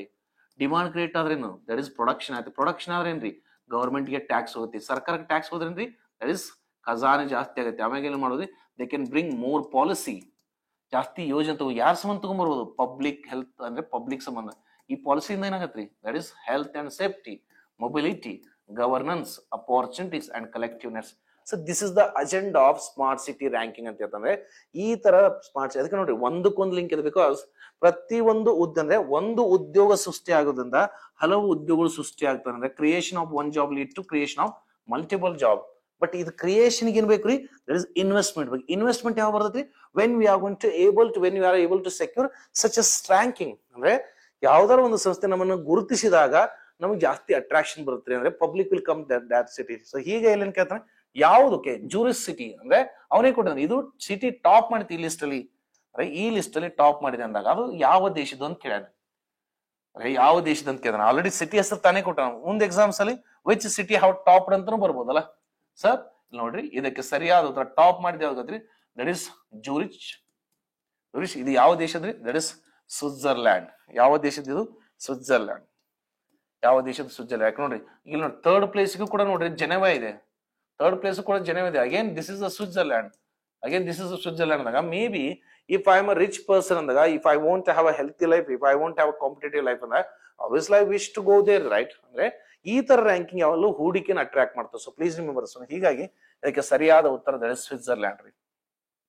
ಹೋಪ್ ಅರ್ಥ ಆಗ್ತದೆ ಅನ್ಕೊಂತಾನೆ. Okay, next question. Which country has recently launch world's first ever AI forward bank? Obviously ನೋಡ್ಕೊಡಿ ಇಲ್ಲಿ ನೋಡಿ, ಫಸ್ಟ್ ವರ್ಲ್ಡ್ ಫಸ್ಟ್ ಅನ್ನೋದು ವೆರಿ ವೆರಿ ಇಂಪಾರ್ಟೆಂಟ್. ಅಂದ್ರೆ whenever you guys are going to have any current affairs which states that first ಅಂದ್ರೆ ನಿಮ್ಮ current affairs ಅಲ್ಲಿ world first ಇರ್ಬೋದು, country first ಇರ್ಬೋದು, ಅಥವಾ ಸ್ಟೇಟ್ ಫಸ್ಟ್ ಇರ್ಬೋದು. If you are going to have these kind of current affairs definitely is going to attract the exam. ಅಂದ್ರೆ ಪ್ರಚಲಿತ ಘಟನೆಯಲ್ಲಿ ವಿಶ್ವದಲ್ಲೇ ಮೊದಲ ಅಥವಾ ಭಾರತದ ಮೊದಲ ಅಥವಾ ಕರ್ನಾಟಕದ ಮೊದಲ ಏನಾದ್ರು ಕರೆಂಟ್ ಅಫೇರ್ಸ್ ಇದ್ರೆ ಡೆಫಿನೆಟ್ಲಿ ಅಟ್ರಾಕ್ಟ್ ಮಾಡ್ತೀವಿ. ಇಲ್ಲಿ ಏನ್ ಹೇಳ್ತಾರೆ ಗೊತ್ತ್ರಿ? AI powered bank. Because already ನೋಡ್ರಿ AI ಅಂದ್ರೆ ಹೇಳಿದೆ ನಾವು. AI ಅಂದ್ರೆ ಏನ್ ಗೊತ್ತ್ರಿ? ಮನುಷ್ಯ ಮಾಡುವ ಕೆಲಸಗಳನ್ನ ಅಥವಾ ಮನುಷ್ಯ ಮಾಡುವ ಆಲೋಚನೆಗಳನ್ನು ನಾವು ಯಂತ್ರಗಳ ಮೂಲಕ ಅಭಿವೃದ್ಧಿ ಪಡಿಸ್ತಾ ಇದೆ. ಅದಕ್ಕೆ ನಾವು ಆರ್ಟಿಫಿಷಿಯಲ್ ಇಂಟೆಲಿಜೆನ್ಸ್ ಅಂತ. Because already in science and technology session we have discuss what do you mean by AI and its types and its applications. AI ಅಂದ್ರೇನು, ಅದರ ವಿಧಗಳು ಅಂದ್ರೇನು, ನೆಕ್ಸ್ಟ್ ಅದನ್ನ ಎಲ್ಲೆಲ್ಲಿ ಅಪ್ಲೈ ಮಾಡ್ತಾರೆ ಅಂತ ಡಿಸ್ಕಷನ್ ಮಾಡಿದ್ವಿ. AI ಅಂತ ಬಂದಾಗ ಇಲ್ಲಿ ನೋಡ್ರಿ ದಟ್ ಇಸ್ ಹ್ಯೂಮನ್ ಮೇಡ್ ಅಂದ್ರೆ ಮಾನವ ನಿರ್ಮಿತ ಇರ್ತವೆ. ಇಲ್ಲಿ ಮಾನವ ನಿರ್ಮಿತ ಅಂದ್ರೆ ಮನುಷ್ಯರಲ್ಲ. ಮನುಷ್ಯ ಅಂದ್ರೆ ಯಾವ್ದಾರ customer what are the things they will ask. ಎದ್ರ ಸಂಬಂಧ ಬಂದಿರ್ತಾರೆ ಬ್ಯಾಂಕಿಗೆ? One thing is regarding payment ಬಗ್ಗೆ ಕೇಳ್ತಾರೆ, ಪೇಮೆಂಟ್ ಇಶ್ಯೂ ಬಗ್ಗೆ ಮಾತಾಡಕ್ ಬಂದಿರ್ತಾರ.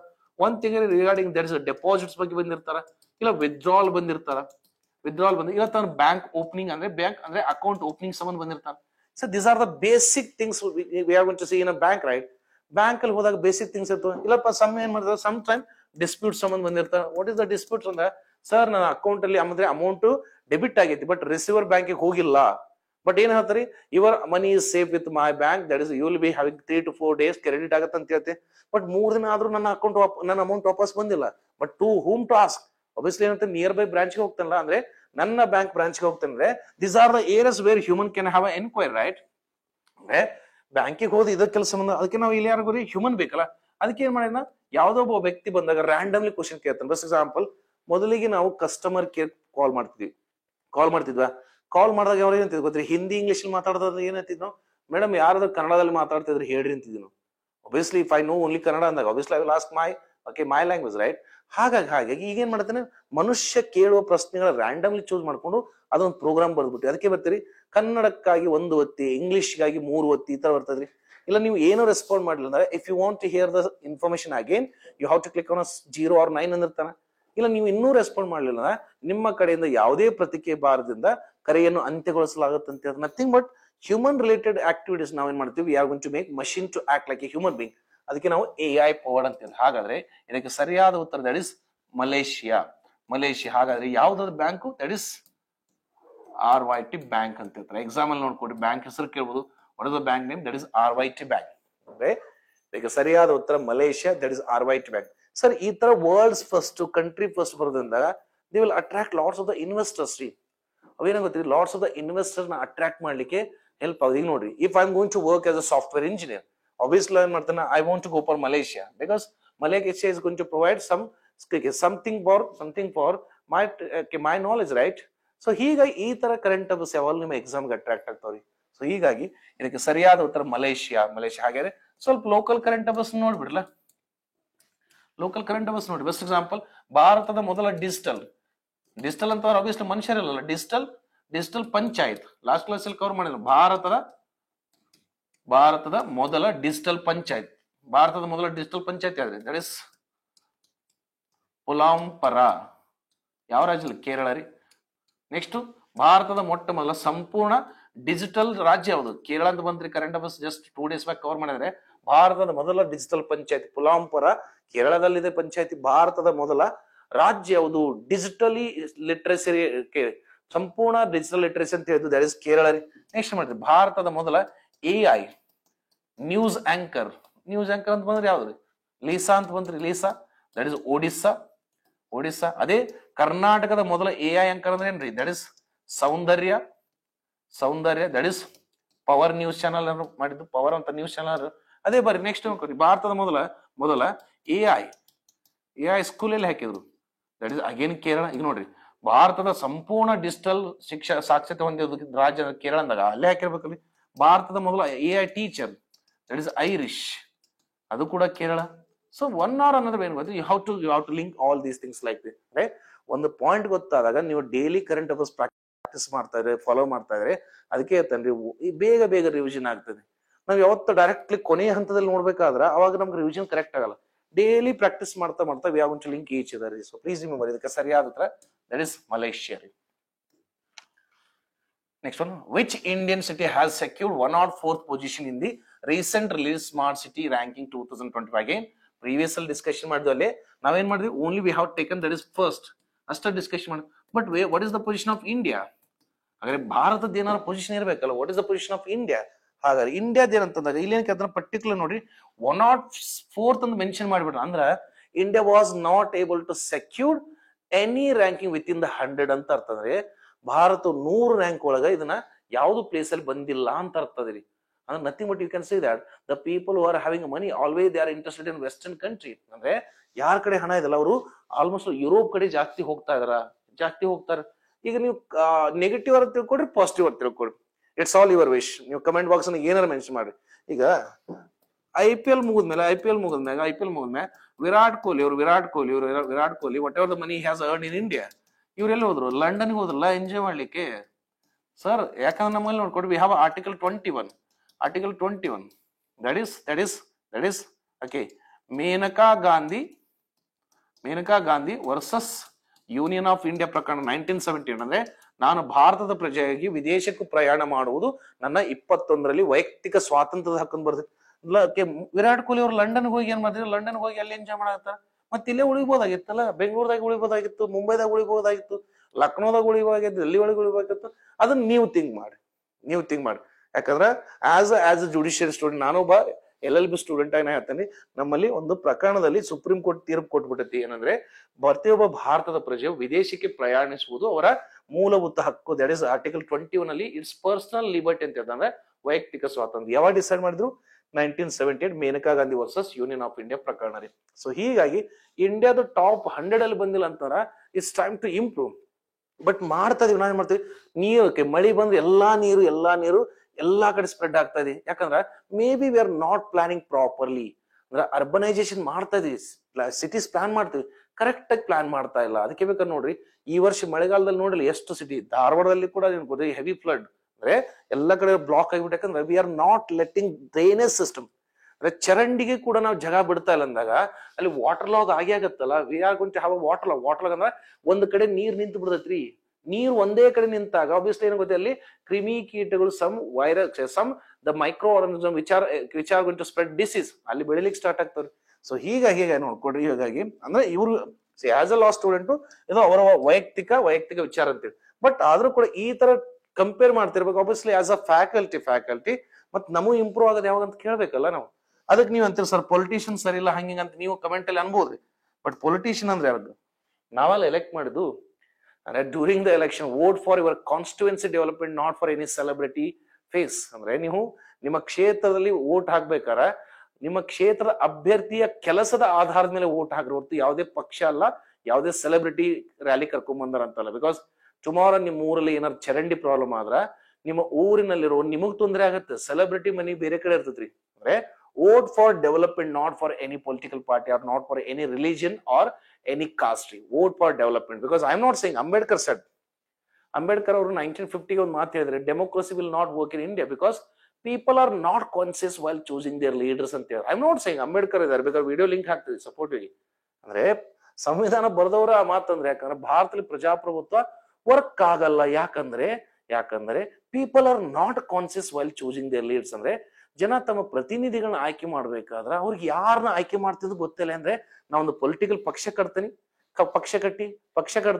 ನಿಮ್ಮ ಕಾನ್ಸ್ಟಿಟ್ಯೂನ್ಸಿ, ನಿಮ್ಮ ಮತಕ್ಷೇತ್ರಕ್ಕೆ ಒಂದು ಕತ್ತೆ ನಿಲ್ಲಿಸಿ ಏನಂತ, vote for my political party ಅಂತ. ಕತ್ತಿಗೆ ಓಟ್ ಹಾಕಂಗಿಲ್ಲ, vote for my political party ಅಂತ ಅಂತಂದ್ರೆ ಜನ ಕತ್ತಿಗೆ ಓಟ್ ಹಾಕಾಕ್ತಿವ್ ಅನ್ಕೊಳಂಗಿಲ್ಲ, ಪಕ್ಷಿಗೆ ಓಟ್ ಹಾಕ್ತಾ ಇದೀವಿ ಅನ್ಕೋತಾರ, ಜಾತಿ ಧರ್ಮಕ್ಕೆ ಓಟ್ ಹಾಕ್ತೇವೆ ಅಂತ. ನಾಳೆ ಆ ಕತ್ತಿ ಕೆಲಸನ ಮಾಡೋದಲ್ಲ, ಇಟ್ ಈಸ್ ಗೋಯಿಂಗ್ ಟು ಡೂ ದ ಡಾಂಕಿ ವರ್ಕ್ ಓನ್ಲಿ, ರೈಟ್? Are vote for your constituency development, not for anything. Sir, selection of PM and CM is not in our hand. ಮುಖ್ಯಮಂತ್ರಿಗಳನ್ನ ಪ್ರಧಾನಮಂತ್ರಿಗಳನ್ನ ಆಯ್ಕೆ ಮಾಡೋ ಅಧಿಕಾರ ನಮಗಿಲ್ಲ ರೀ, ನಮ್ಮ ರಿಪ್ರೆಸೆಂಟೇಟಿವ್ ಇರ್ತಾರೆ. ನಮ್ಮ ರಿಪ್ರೆಸೆಂಟೇಟಿವ್ ನ ರಾಂಗ್ ಅದ ಅಂದಾಗ then how can you expect that PM and CM is going to be a very honest person?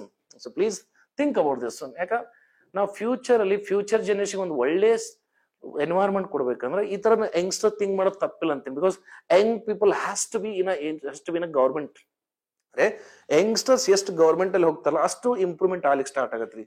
So please 104 ಅಂದ್ರೆ ಇದಕ್ಕೆ ಸರಿಯಾದ ಉತ್ತರ ಡೆಲ್ಲಿ. ಅಂದ್ರೆ ಇಂಡಿಯಾ ರ್ಯಾಂಕಿಂಗ್ ಸ್ಟಾರ್ಟ್ ಆಗದೆ 104 ಇಂದ ಸ್ಟಾರ್ಟ್ ಆಗಿದೆ. ಅಂದ್ರೆ ಹಾಗೆ ನೋಡ್ಕೊಡಿ, ಹೈದರಾಬಾದ್ ಎಷ್ಟು ಬರ್ತದ್ರಿ? ಹೈದರಾಬಾದ್ ದಟ್ ಇಸ್ ಮುಂಬೈ ಎಷ್ಟಿದೆ ರೀ? ದಟ್ ಇಸ್ 106 ಇದೆ ರೀ, 106 ಇದೆ. ಅದೇ ಹೈದರಾಬಾದ್ ಎಷ್ಟಿದೆ?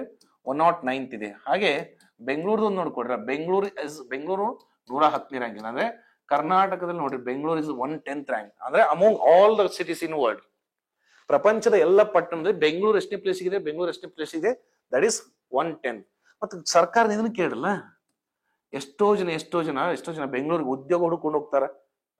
ಉದ್ಯೋಗ ಹುಡ್ಕೊಂಡು ಹೋಗ್ದ ಅಲ್ಲಿ ಅವ್ರಿಗೆ ಹೆಲ್ತ್ ಸರಿ ಇಲ್ಲ, ಸೆಕ್ಯೂರಿಟಿ ಇಲ್ಲ ಅಂತಂದೇನು, what is the use?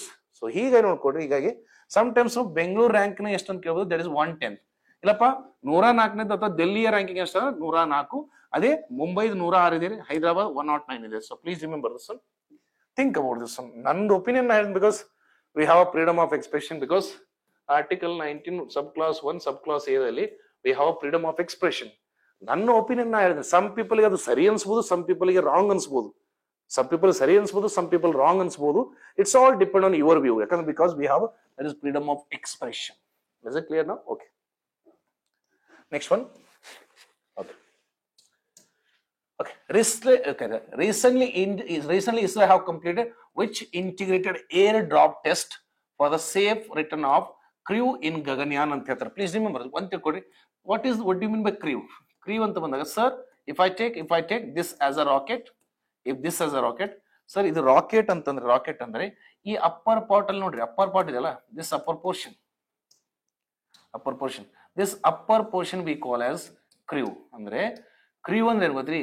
Okay, crew ಅಂದ್ರೆ ಭೂಮಿಯಿಂದ ಮೇಲೆ ಅಥವಾ ಭೂಮಿ ಆಳದಲ್ಲಿ ಕರ್ಕೊಂಡು ಹೋಗ್ತಿರ್ತೀವಿ ಮನುಷ್ಯರನ್ನ, ಅದಕ್ಕೆ ನಾವು ಕ್ರೀವ್ ಅಂದ್ರೆ.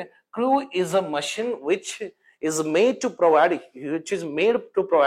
the crew is a machine or arrangement which is going to provide the healthy condition for human survival at elevated location and deeper location. ಅಂದ್ರೆ ಭೂಮಿಯಿಂದ ಮೇಲ್ಮೈ ಪ್ರದೇಶಕ್ಕೆ ಹೋದಾಗ ಮತ್ತು ಭೂಮಿಯ ಆಳದಲ್ಲಿ ಹೋದಾಗ ಮನುಷ್ಯನಿಗೆ ವಾಸಿಸಲು ಒಂದು ಪರಿಸರ ಬೇಕಲ್ಲ, ನನಗೆ ಆ ಪರಿಸರ ಒದಗಿಸುವ ಒಂದು ಭಾಗ ಅಂತ ಹೇಳ್ತಾರೆ. So this is called the crew. ಇವಾಗ ನಾವು ಏನ್ ಮಾಡ್ತೀವಿ ಗೊತ್ತ್ರಿ? Because this is very important. Because till now only 3 countries ಅಂದ್ರೆ ಪ್ರಸ್ತುತವಾಗಿ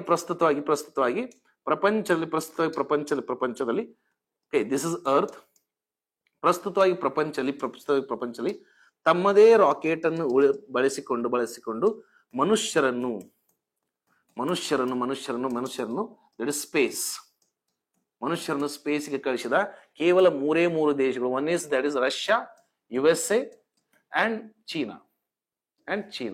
So till now only 3 countries have sent their citizens to space with their own rocket.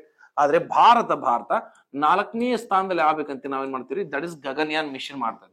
Gaganyaan mission. Because already ಬೇರೊಂದು ವಿಡಿಯೋದಲ್ಲಿ ನಾನು ಗಗನಯಾನ್ ಮಿಷನ್ ಬಗ್ಗೆ ಆಲ್ರೆಡಿ ಎಕ್ಸ್ಪ್ಲೇನ್ ಮಾಡಿದ್ದೀನಿ. ಇನ್ನು ಯಾರು video ನೋಡಲ್ಲ, please go and watch that video. ಇಲ್ಲ ತಂದ್ರೆ ಬೇಕಾದ್ರೆ ಗಗನಯಾನ್ ಬಗ್ಗೆ ಸಪರೇಟ್ ಮಾಡೋಣ video. Because we are going to make separate video on Gaganyaan. ಇಲ್ಲಿ ಏನ್ ಮಾಡ್ತೀರಿ? India wants to be a 4th country to send human beings to space. ಅಂದ್ರೆ ಮನುಷ್ಯರನ್ನು ತಮ್ಮದೇ ರಾಕೆಟ್ ಅಲ್ಲಿ ಬಾಹ್ಯಾಕಾಶಕ್ಕೆ ಕಳಿಸಿದ 4ನೇ ದೇಶ ಭಾರತ ಆಗ್ತಿದೆ.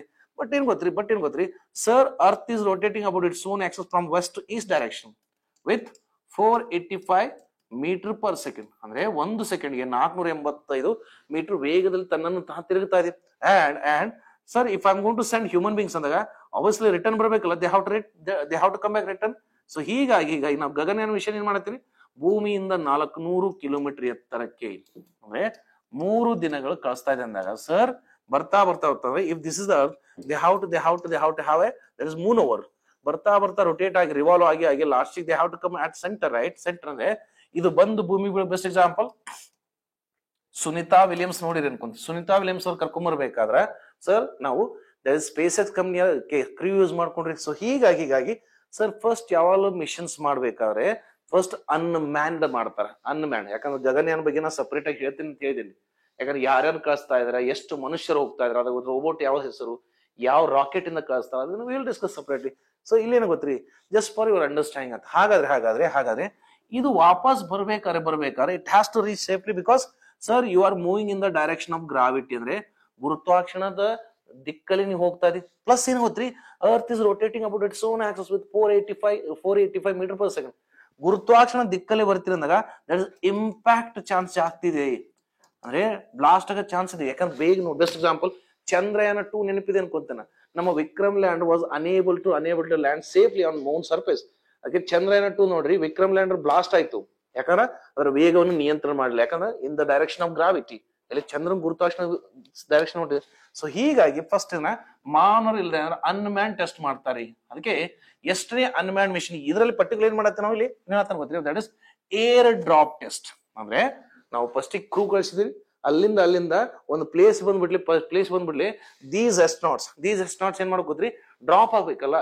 ಡ್ರಾಪ್ ಆಗ್ಬೇಕಂದ್ರ ಅದನ್ನ ಟೆಸ್ಟ್ ಮಾಡ್ಬೇಕಂದ್ರ ಅನ್ಮ್ಯಾನ್ ಕಳಿಸಿತ್ತು. ಹೀಗಾಗಿ ಎಷ್ಟು ಸಾರಿ ಮಾಡಿದ್ವಿ ನಾವೀಗ, ಇದು ಫಸ್ಟ್ ಟೆಸ್ಟ್ ಅಂತ ಹೇಳ್ತಾರೆ. ಇದು ಫಸ್ಟ್ ಅದ ನೋಡ್ರಿ, ISRO completed which integrated air drop, ಅಂದ್ರೆ ಮನುಷ್ಯರಿಲ್ಲದೆ ಏರ್ ಡ್ರಾಪ್ ಹಾಕ್ರೆ ಈ ಕ್ರೂ ಕರೆಕ್ಟ್ ಆಗಿ ಬಂದು ಬೀಳ್ತತಿಲ್ಲ, ಬಿದ್ದಾಗ ಅದಕ್ಕೆ ಏನಾದ್ರು ಡ್ಯಾಮೇಜ್ ಆಗ್ತತೆ ಚೆಕ್ ಮಾಡೋಕೆ. ಹಾಗಾದ್ರೆ I will ask one question, ಇದಕ್ಕೆ ಸರಿಯಾದ first I will ask one question. Sir Sunita Williams ನ ದಟ್ ಇಸ್ ಸ್ಪೇಸ್ ಎಕ್ಸ್ ಕಂಪ್ನಿಯ that is Falcon 9 Dragon crew ಭೂಮಿಗೆ ಸೇಫ್ ಆಗಿ ಕರ್ಕೊಂಬಂತು. ಹಾಗಾಗಿ ಇದು ಬಹಳ ಚಾಲೆಂಜಿಂಗ್ ಆಗಿತ್ತಂತ, ಯಾಕಂದ್ರ ಇದು ಕೆಸ್ಲರ್ ಸಿಂಡ್ರೋಮ್ ನ ದಾಟ್ಕೊಂಡ್ ಬರ್ಬೇಕಾಯ್ತು. ಯಾಕಂದ್ರೆ ಕೆಸ್ಲರ್ ಸಿಂಡ್ರೋಮ್ ಅಂದ್ರೆ ಏನ್ರಿ, ಬಾಹ್ಯಾಕಾಶದ ರೋಗಕ್ಕೆ ನಾವು ಕೆಸ್ಲರ್ ಸಿಂಡ್ರೋಮ್, ಬಾಹ್ಯಾಕಾಶ ರೋಗ ಅಂದ್ರೆ ಅಲ್ಲೆಲ್ಲ ಚೂರುಗಳು ಹೊಡೆದು ಬ್ಲಾಸ್ಟ್ ಆಗೋ ಚಾನ್ಸ್ ಇರುತ್ತೆ ಅಂತ ಹೇಳ್ತಾರೆ. ಹಾಗಾದ್ರೆ ಇತ್ತೀಚೆಗೆ ಸುನಿತಾ ವಿಲಿಯಮ್ಸ್ ಅನ್ನು ಫಾಲ್ಕನ್ 9 ಡ್ರ್ಯಾಗನ್ ಕ್ರೂ ಅಂದ ಎಲಾನ್ ಸ್ಪೇಸ್ ಕಂಪ್ನಿಯ ಕ್ರೂ ವಾಪಸ್ ಸೇಫ್ ಆಗಿ ಕರ್ಕೊಂಬಂತು.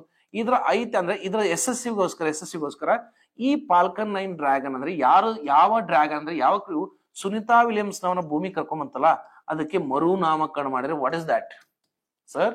ಸುನಿತಾ ವಿಲಿಯಂ ಅನ್ನು ಯಶಸ್ವಿಯಾಗಿ ಫಾಲ್ಕನ್ 9 ಡ್ರ್ಯಾಗನ್ ಕ್ರೂ ಎಂಬ ಸ್ಪೇಸ್ ಎಕ್ಸ್ ಕಂಪ್ನಿಯ ಕ್ರೂ ವಾಪಸ್ ಕರ್ಕೊಂಬಂದು ಸೇಫ್ ಆಗಿ ಕರ್ಕೊಂಬಂತು. ಆದರೆ ಆ ಯಶಸ್ವಿಗೋಸ್ಕರ ಅದರ ಹೆಸರನ್ನು ಚೇಂಜ್ ಮಾಡಿದ್ರೆ. I am just waiting on your comment. ಹಾಗಾದ್ರೆ ಅದಕ್ಕೆ ಒಂದು ಮರುನಾಮಕರಣ. Sir these type of current affairs always attract the exam. ಮರುನಾಮಕರಣ ಮಾಡಿದ್ರೆ ಅದಕ್ಕೆ ಹೆಸರು ಏನಂತಾರೆ, ಅದಕ್ಕೆ ನಿಕ್ ನೇಮ್ ಇಟ್ಟರೆ ಅಂದ್ರೆ ಒಂದು ಹೆಸರು change. I will start with first letter first letter ಏನ್ ಸ್ಟಾರ್ಟ್ ಆಗತ್ರಿ, ಎಫ್ ಇಂದ ಸ್ಟಾರ್ಟ್ ಆಗತ್ರಿ, ಲಾಸ್ಟ್ ಲೆಟರ್ ಎಂ ಇದೆ. ಹಾಗಾದ್ರೆ ಉಳಿಕಿದ್ದು ಫಿಲ್ ಇನ್ ದ ಬ್ಲಾಂಕ್ಸ್ ಮಾಡಿ ನೋಡೋಣ. ಓಕೆ, ಅದೇ ಸುನಿತಾ ವಿಲಿಯಂ ಯಶಸ್ವಿಯಾಗಿ ಕರೆದುಕೊಂಡು ಬಂದ ಕ್ರೂ ಹೆಸರನ್ನು ಒಂದು ಎಫ್ ಇಂದ ಸ್ಟಾರ್ಟ್ ಆಗಿ ಎಂ ಇಂದ ಎಂಡ್ ಆಗುತ್ತೆ, ಅದನ್ನ ಇಟ್ಟಾರಿ. ಹಾಗಾದ್ರೆ ಅದ್ರ ಹೆಸರನ್ನ ಕಮೆಂಟ್ ಬಾಕ್ಸ್ ಅಲ್ಲಿ ಮಾಡ್ರಿ ನೋಡೋಣ. Recently Indian wait lifter Mirabai Chanu won the gold medal in Commonwealth weight lifting championship 2025 which was held in ಅಂತ ಹೇಳ್ತಾರೆ. ಸರ್ ಇದು ಅಹಮದಾಬಾದ್ ಅಲ್ಲಿ ನಡೆದಿತ್ತು ರೀಸೆಂಟ್ಲಿ, 1 ವೀಕ್ ಅದು ಕಂಪ್ಲೀಟ್ ಆಗಿ. ಅಹಮದಾಬಾದ್ ಅಂದ್ರೆ ನಾವು ಮೀರಾಬಾಯಿ ಚಾನು, ಬಿಕಾಸ್ ಮೀರಾಬಾಯಿ ಚಾನು ನೋಡ್ಕೊಡ್ರಿ, she is the first Indian wait lifter. ಇಲ್ಲಿ ನೋಡ್ರಿ, ಪುರುಷ ಮತ್ತು ಮಹಿಳೆ ಸೇರ್ಕೊಂಡ್ರೆ she is the first ever Indian wait lifter to win silver medal in Olympics. ಯಾಕಂದ್ರೆ ಯಾವ್ದು ನೋಡ್ರಿ, 2020 ಟೋಕಿಯೋ ಒಲಿಂಪಿಕ್ಸ್ ಅಲ್ಲಿ. ಯಾಕಂದ್ರೆ 2020 ಅಲ್ಲ 21 ನಲ್ಲಿ ನಡೆದಿತ್ತು, ಬಟ್ ಹೆಸರು 2020 ಇತ್ತು. ಯಾಕಂದ್ರೆ ಕೋವಿಡ್-19 ಒಂದ್ ವರ್ಷ ಆದ್ಮೇಲೆ ಮಾಡಿದೆ. ಅಂದ್ರೆ she is the first ever Indian wait lifter. ಇಲ್ಲಿ ನೋಡ್ರಿ, ಮೇಲ್ ಫಿಮೇಲ್ ಅಂತ ಮೆನ್ಷನ್ ಮಾಡ್ತಾರೆ. ಯಾಕಂದ್ರೆ ಇಲ್ಲಿವರೆಗೆ ನಮ್ಗೆ ವೇಟ್ ಲಿಫ್ಟಿಂಗ್ ಒಳಗ ಒಲಿಂಪಿಕ್ಸ್ 2 ಬಾರಿ ಮೆಡಲ್ ಬಂದು. ಒಂದು ಕನ್ನಂ ಮಲ್ಲೇಶ್ವರ್ ಅವರು, that is bronze medal, but silver medal ತಂದಿದ್ದು ಮೀರಾಬಾಯಿ ಚಾನು ರೀ. Mirabai Chanu, that's why Tokyo Olympic ಅಲ್ಲಿ ಸಮ್ ಟೈಮ್ ಬ್ಯಾಕ್ ಗ್ರೌಂಡ್ ಕೇಳೋದಲ್ಲ. ನೆಕ್ಸ್ಟ್ ನೋಡ್ರಿ, ಲಾಸ್ಟ್ ಟೈಮ್ ಇಲ್ಲಿ ಏನಾದ ಕಾಮನ್ವೆಲ್ತ್. ನಾವು ಈ ಅಚೀವ್ಮೆಂಟ್ ಇಂದ ಹಾಗಾದ್ರೆ ಎಷ್ಟು ವೇಟ್ ಐತೆ, because sir weightlifting 3 category ಇರ್ತಂದ್ರೆ 3 ಪರ್ಫಾರ್ಮೆನ್ಸ್ ನೋಡಿ ಟೋಟಲ್ ವೇಟ್ ಕೌಂಟ್ ಮಾಡ್ತಾನ. She was able to lift 193 kg. ಅರೆ ಏನ್ ಗೋಲ್ಡ್ ಮೆಡಲ್ ಗೆದ್ದಲ್ಲ, 193 kg ಲಿಫ್ಟ್ ಮಾಡಿದಾಗ.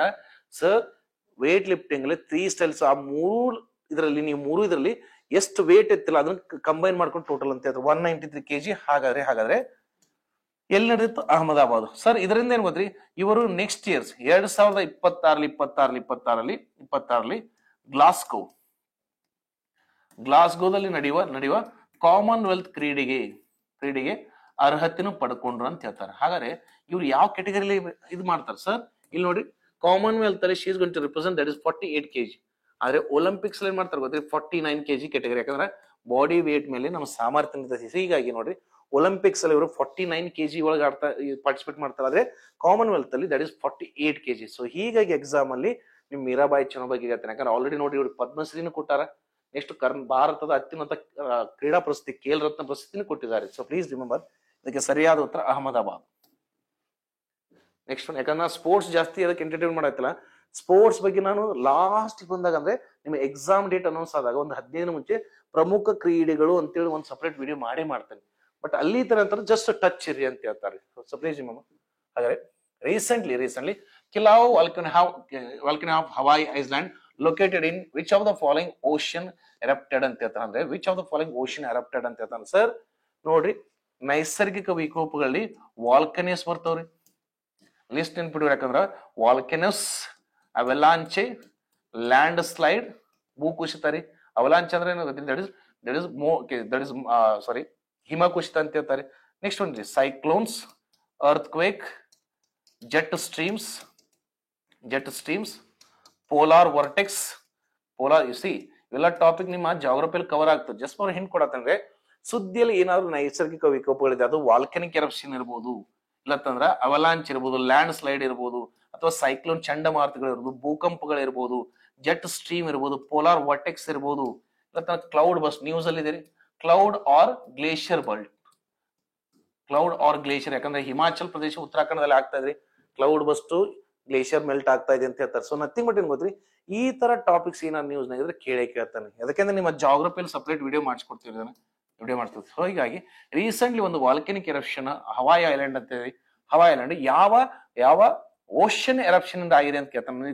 That is specific. ಯಾಕಂದ್ರೆ ಹವಾಯಿ ಅನ್ನೋದು ಬರೋದು ದಟ್ ಇಸ್ ಐಲ್ಯಾಂಡ್ ಇದೆ ರೀ.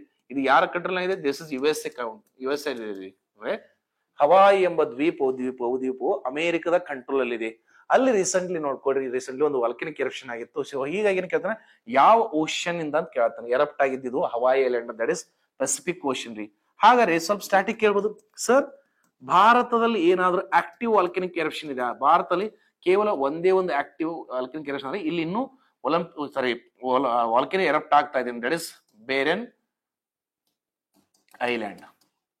ಭಾರತದಲ್ಲಿ ಕೇವಲ ಒಂದೇ ಒಂದು ದ್ವೀಪದಲ್ಲಿ ಇನ್ನಾದ್ರೂ ಆಕ್ಟಿವ್ ವಾಲ್ಕನಿಕ್ ಇದೆ, ದಟ್ ಇಸ್ ಬೇರೆನ್ ಐಲ್ಯಾಂಡ್. ಎಲ್ಲಿ ಬರ್ತೈತಿ ಇದು? ಅಂಡಮಾನ್ ಅಂಡ್ ನಿಕೋಬಾರ್ ದ್ವೀಪಲ್ಲಿ. ಹಾಗಾದ್ರೆ ಯಾವ ನೀರ್ ಭಾಗದಲ್ಲಿ ಬರ್ತೈತಿ ಇದು? ದಟ್ ಇಸ್ ಅಂಡಮಾನ್ ದಲ್ಲಿ ಬರ್ತೈತೆ ಅಂತ ಹೇಳ್ತಾರೆ. ಹಾಗಾದ್ರೆ ರೀಸೆಂಟ್ಲಿ ಯಾವಾಗ ಎರಪ್ಟ್ ಆಗಿತ್ತು? 2023 ಸ್ಮಾಲ್ ಲಾವಾ ಮೇಲೆ ಬಂದಿತ್ತು ಅಂತ ಹೇಳ್ತಾರೆ. ಸ್ಟಾಟಿಕ್ ಅದ್ರ ಕೇಳ್ಬೋದು, ಕಾನ್ಸೆಪ್ಟ್ ಕೇಳ್ಬೋದು. ಸರ್ ಇವೆಲ್ಲ ಟಾಪಿಕ್ ಮೇಲೆ ನಿಮ್ಗೆ ಜಾಗ್ರಫಿ ವಿಡಿಯೋ ಮಾಡಿಸ್ಕೊಡ್ತೀವಿ ನಾವು, because they are very important. Okay, next one. The Supreme Court Collegium has recommended appointment of how many High Court judges to Supreme Court? ಅಭ್ಯಾಸ ನೋಡ್ಕೊಡಿ ಸರ್. ನೇಮಕಾತಿ ಅಂದ್ರೆ ಇದು ಕೂಡ ಕೊನೆಯ ಹಂತದಲ್ಲಿ ನಾವು ನಿಮಗೆ ಡಿಫರೆಂಟ್ ನೇಮಕಾತಿದು ಒಂದು ಸಪರೇಟ್ ವಿಡಿಯೋ ಮಾಡ್ತೀವಿ. ಡಿಫರೆಂಟ್ ನೇಮಕಾತಿದು ಒಂದು ವಿಡಿಯೋ ಮಾಡ್ತೀವಿ. So as per this question that is 2 is the right answer. Because ಇಲ್ಲಿ ನೋಡ್ರಿ, ನಮ್ಮ ಜುಡಿಷಿಯರಿಗೆ ಏನ್ ಮಾಡಿರಿ, ಇಂಡಿಪೆಂಡೆನ್ಸಿ ಕೊಟ್ರೆ. ಅಂದ್ರೆ sir judiciary has to work as a independent, right? ಅಂದ್ರೆ ನ್ಯಾಯಾಂಗವು ಒಂದು ಸ್ವತಂತ್ರವಾಗಿ ಕೆಲಸ ಮಾಡ್ಬೇಕಂತೇಳಿ. ಸೊ ಹೀಗಾಗಿ ನೋಡ್ಕೊಡಿ, ಅಪಾಯಿಂಟ್ಮೆಂಟ್ ಆಫ್ ಹೈಕೋರ್ಟ್ ಜಡ್ಜಸ್ ಇರ್ಬೋದು, ಟ್ರಾನ್ಸ್ಫರ್ ಆಗಿರ್ಬೋದು, ಸುಪ್ರೀಂ ಕೋರ್ಟ್ ಇರ್ಬೋದು, ಯಾರು ಮಾಡ್ತಾರೆ? Collegium system. ಕೊಲಿಜಿಯಂ ಸಿಸ್ಟಮ್ ಯಾರ್ತಾರೆ? 3 ಮೆಂಬರ್ಸ್ ಇರ್ತಾರೆ. 3 ಮೆಂಬರ್ಸ್ ಯಾರ್ತಾರೆ? ಒಂದು chief justice of India plus 2 senior judges of A supreme court. ಅಂದ್ರೆ ಈ ಕೊಲಿಜಿಯಂ ಸಿಸ್ಟಮ್ ಒಂದು ಚೀಫ್ ಜಸ್ಟಿಸ್ ಆಫ್ ಇಂಡಿಯಾ ಇರ್ತಾರೆ ಮತ್ತು 2 ಸೀನಿಯರ್ ಜಡ್ಜ್ ಇರ್ತಾರೆ. ಸೊ ಹೀಗಾಗಿ ಇವ್ರು ಏನ್ ಮಾಡ್ತಾರೆ, 2 ಹೈಕೋರ್ಟ್ ಜಡ್ಜಸ್ ನ ಸುಪ್ರೀಂ ಕೋರ್ಟ್ ಗೆ ಟ್ರಾನ್ಸ್ಫರ್ ಮಾಡ್ಲಿಕ್ಕೆ ಅಪಾಯಿಂಟ್ಮೆಂಟ್ ಗೆ ಸರ್ಕಾರಕ್ಕೆ ಹೇಳಿದ್ದಾರೆ. ಯಾಕಂದ್ರೆ ಸರ್ಕಾರವೇ ಅಪಾಯಿಂಟ್ಮೆಂಟ್ ಮಾಡ್ಬೇಕು, ಬಟ್ ಅದನ್ನ ಚೂಸ್ ಮಾಡೋರು ಯಾರು? Collegium system. ಸರ್ ಇದನ್ನ ತೆಗೆದು ಹಾಕ್ಬೇಕಂತ ಏನ್ ಮಾಡಿದ್ರಿ? That is national judiciary appointment commission ಅಂತ ಮಾಡಿದ್ರಿ. That is 99th constitutional amendment act ಅಂದ್ರೆ 2014. ಆಕ್ಟ್ ಬಂದಿದ್ದು 2014, ಬಟ್ ಅದು ಜಾರಿ ಬಂದ 2015 ಬಂತ್ರಿ. ಏನಂತ ಹೇಳ್ತಾರ? ಇಲ್ಲಪ್ಪ, ಈ 3 ಜನ ಜೊತೆಗೆ ಏನಿರ್ಬೇಕು? ಒಬ್ಬ ಗವರ್ಮೆಂಟ್ ಇಂದ ಲಾ ಮಿನಿಸ್ಟರ್ ಇರ್ಲಿ, ಪ್ಲಸ್ 2 ಎಮಿನೆಂಟ್ ಪೀಪಲ್ ಇರ್ಲಿ ಅಂತ ಸರ್ಕಾರ ಈ ಕಾಯ್ದೆ ತಂದಿತ್ತು. ಬಟ್ ಇಮಿಡಿಯೇಟ್ಲಿ ಏನ್ ಮಾಡ್ತಾರೆ? 2020 ಇದು ನಲ್ ಅಂಡ್ ವೈಡ್ ಅಂತ ಹೇಳ್ತಾರೆ. ಯಾಕಂದ್ರೆ it is going to violate the basic structure of constitution, that is independence. ಅಂದ್ರೆ ಜುಡಿಷಿಯರಿ ಅನ್ನೋದು ಒಂದು ಸ್ವತಂತ್ರ ಸಂಸ್ಥೆ ಆಗಿರ್ಬೇಕು, ಇಲ್ಲಿ ಸರ್ಕಾರ ಇನ್ವಾಲ್ವ್ ಆಗಬಾರ್ದೈತಿ, ಅದನ್ನ ಕ್ಯಾನ್ಸಲ್ ಮಾಡಿದ್ರು 99 ತಿದ್ದುಪಡಿ. ಸಮಟೈಮ್ಸ್ ಈ ತರ ಕೇಳಬಹುದ್ರಿ question. Okay, next one, who has recently have been appointed as a vice president and chief risk officer of the new development bank, that is NDB ಅಂತ ಹೇಳ್ತಾರೆ. NDB it is also called as BRICS bank. Sir don't worry, ಕೊನೆಯ ಹಂತದಲ್ಲಿ ಪ್ರಮುಖ ಬ್ಯಾಂಕ್ಗಳು ಮತ್ತು ಅವುಗಳ ಕೇಂದ್ರ ಕಚೇರಿ ಅದನ್ನು ಡೀಟೇಲ್ ಮಾಡ್ತಾರೆ. ಅಂದ್ರೆ ರೀಸೆಂಟ್ಲಿ ಅಪಾಯಿಂಟ್ಮೆಂಟ್ ಯಾರಿಗೇನ ಅಂತ ಕೇಳ್ತಾರೆ. ಇದಕ್ಕೆ ಸರಿಯಾದ ಉತ್ತರ that is Rajiv Ranjan. Okay, BRICS ಅಂತಾರ 2014 ನೋಡ್ಕೊಡ್ರಿ, ಬ್ರಿಕ್ಸ್ ಗುಂಪುಗಳೆಲ್ಲ ಸೇರ್ಕೊಂಡು ಒಂದು ಬ್ಯಾಂಕ್ ಮಾಡಿದ್ರೆ ಅದಕ್ಕೆ ನ್ಯೂ ಡೆವಲಪ್ಮೆಂಟ್ ಬ್ಯಾಂಕ್ ಅಂತ, ಹೊಸ ಅಭಿವೃದ್ಧಿಯ ಬ್ಯಾಂಕ್ ಅಥವಾ ಬ್ರಿಕ್ಸ್ ಬ್ಯಾಂಕ್ ಅಂತ. ಹಾಗಾದ್ರೆ ನಿಮ್ಮ ಎಕ್ಸಾಮಿನೇಷನ್ ಕೇಳಬಹುದು, ಕೇಂದ್ರ ಕಚೇರಿ ಐತ್ರಿ ಇದು, ದಟ್ ಇಸ್ ಶಾಂಘೈ. ಕೇಂದ್ರ ಕಚೇರಿ ಶಾಂಘೈ ರೀ. ಹಂಗೆ ಕೇಂದ್ರ ಕಚೇರಿ ಶಾಂಘೈದಲ್ಲಿ ಇದೆ, ಕೇಂದ್ರ ಕಚೇರಿ ಶಾಂಘೈದಲ್ಲಿ. ಹಾಗಾದ್ರೆ ಇದರ ಸದಸ್ಯರು ಎಷ್ಟಿದ್ದಾರೆ, ಟೋಟಲ್ ಮೆಂಬರ್ಸ್? ಒರಿಜಿನಲ್ ಸ್ಟಾರ್ಟ್ ಆಗಿದೆ 5 ಜನ ಬ್ರಿಕ್ಸ್ ದೇಶಗಳು, ಆಮೇಲೆ ಬರ್ತಾ ಆಡ್ ಆಗ್ತಾ ಏನಾಗೈತಿ, ರೈಟ್ ನಾವು ವಿ ಹ್ಯಾವ್ ಟೋಟಲಿ 12 ನೇಷನ್ಸ್. ಹಾಗಾದ್ರೆ ರೀಸೆಂಟ್ಲಿ 2 ಆಡ್ ಆಗಿದ್ದಾರೆ. Recently 2 countries are part of that is BRICS bank. ಹಾಗಾದ್ರೆ ಕ್ಯಾನ್ ಯು ಯಾರಾದ್ರೂ ಕಮೆಂಟ್ ಬಾಕ್ಸ್ ಅಲ್ಲಿ ಹೇಳ್ಬೋದಾ 2025 ನೂತನವಾಗಿ ಬ್ರಿಕ್ಸ್ ನ 2 ಸದಸ್ಯ ದೇಶಗಳು ಯಾವಂತ ಕಮೆಂಟ್ ಬಾಕ್ಸ್ ಅಲ್ಲಿ ಮೆನ್ಷನ್ ಮಾಡ್ರಿ. ಒನ್ ಇಸ್ ಉಜ್ಬೇಕಿಸ್ತಾನ್, ಒಂದು ಉಜ್ಬೇಕಿಸ್ತಾನ್ ರೀ, ಇನ್ನೊಂದು ಯಾವ್ದು ನೋಡ್ರಿ, please mention in comment box. ಸದಸ್ಯರು 12 ಇದ್ದಾರೆ, ಬಟ್ ಆಡ್ ಹಾಕೊಂತ ಹೋಗ್ಬೋದು. ಹಾಗಾದ್ರೆ ಭಾರತದ ಪ್ರಸ್ತುತ ಶೇರ್ ಎಷ್ಟಿದೆ ಇದು? ಅಂದ್ರೆ ಇದು ₹100 ಕ್ಯಾಪಿಟಲ್ ಅಂತ, ಇದ್ರಲ್ಲಿ ಭಾರತದ ಎಷ್ಟಿದೆ ರೀ ಈಗ?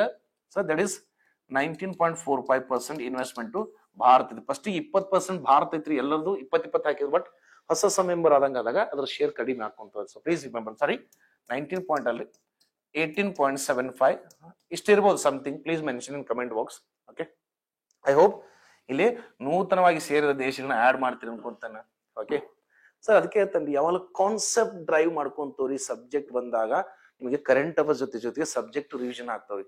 ಅದಕ್ಕೆ ಹೇಳ್ತಾರೆ ಆಗಸ್ಟ್ ಫಸ್ಟ್ ವೀಕ್ ಇಂದ we have started this series. Please watch all the videos. ಅಂದ್ರೆ ನಿಮ್ಗೆ ಲಿಂಕ್ ಬರ್ತಾ ಓದೋದ್ ಕಡಿಮೆ ಆಗತ್ರಿ, ರಿವಿಷನ್ ಜಾಸ್ತಿ ಆಗ್ತದೆ. ಯಾಕಂದ್ರೆ ಸಮ್ವೇರ್ ಪ್ರೀವಿಯಸ್ ಯಾವ್ದೊಂದು ವಿಡಿಯೋ ಕರೆಂಟ್ ಅಫೇರ್ಸ್ ಲಿಂಕ್ ಬಂದಿರ್ತೈತಲ್ಲ, ಅದೇ ಟಾಪಿಕ್ ಮೇಲೆ ಮತ್ತೆ ಕರೆಂಟ್ ಅಫೇರ್ಸ್ ಬರ್ತದೆ. See this is how we have to prepare for your examination. I hope ಇವತ್ತಿನ ಕ್ವಶನ್ಸ್ ಅಲ್ಲಿ ಸ್ವಲ್ಪ ಆದ್ರೂ ಸಬ್ಜೆಕ್ಟ್ ಕವರ್ ಆಗಿದೆ ಅನ್ಕೊಂತಾನೆ. ಇದೇ ತರ ಅಪ್ರೋಚ್ ಮಾಡ್ಕೊಂತಾನೆ ನಿಮ್ಮ ಎಕ್ಸಾಮ್ ಬರೋತ್ತಿಗೆ ಕರೆಂಟ್ ಅಫೇರ್ಸ್ ಅಲ್ಲಿ ಕರೆಂಟ್ ಅಫೇರ್ಸ್ ಅಲ್ಲಿ 360 ಆಗಿ ಎಲ್ಲ ಸಬ್ಜೆಕ್ಟ್ ಓದ್ಕೊಳ್ಳಾಗ ನಿಮ್ಗೆ ಪ್ರಾಕ್ಟೀಸ್ ಮಾಡುತ್ತೀವಿ. ಪ್ಲೀಸ್ ನಿಮ್ಗೆ ಏನಾದ್ರು ವಿಡಿಯೋ ಲೈಕ್ ಆದ್ರ ಪ್ಲೀಸ್ ಲೈಕ್ ಮಾಡ್ರಿ, ಮತ್ತು ಕಮೆಂಟ್ ಅಲ್ಲಿ ನಿಮ್ಗೆ ಏನಾದ್ರು ಬೇಕಾದ್ರೆ ಮೆನ್ಷನ್ ಮಾಡ್ರಿ, ಮತ್ತು ನಿಮ್ ಫ್ರೆಂಡ್ಸ್ಗೂ ಕೂಡ ಫಾರ್ವರ್ಡ್ ಮಾಡ್ರಿ. Because your feedback is going to work as a fuel for faculty preparation. ಅಂದ್ರೆ ನಿಮ್ಮ ಫೀಡ್ಬ್ಯಾಕ್ ಫ್ಯಾಕಲ್ಟಿಗೆ ಒಂದು ಇಂಧನವಾಗಿ ವರ್ಕ್ ಆಗುತ್ತೆ. Because without any kind of operation we can't do anything, right? ಅಂದ್ರೆ ನೀವು ಎಷ್ಟು ನಮಗೆ ಸಜೆಷನ್ ಕೊಡ್ತೀವಿ ಅಷ್ಟು ನಾವು ಇನ್ನೂ ಇಂಪ್ರೂವ್ ಮಾಡ್ಕೊಂಡು ಇನ್ನೂ ಬೇರೆ ಕಂಟೆಂಟ್ ನ ಹಾಕಿ ಕೊಡ್ಬೋದ್ರಿ. Okay, I hope you will do ಅನ್ಕೊಂತಾನೆ. With this note, tomorrow we are going to meet with another questions. Andre some more questions inda matte meet aganri. Till that please focus on your preparation. Okay, thank you guys, have a nice day.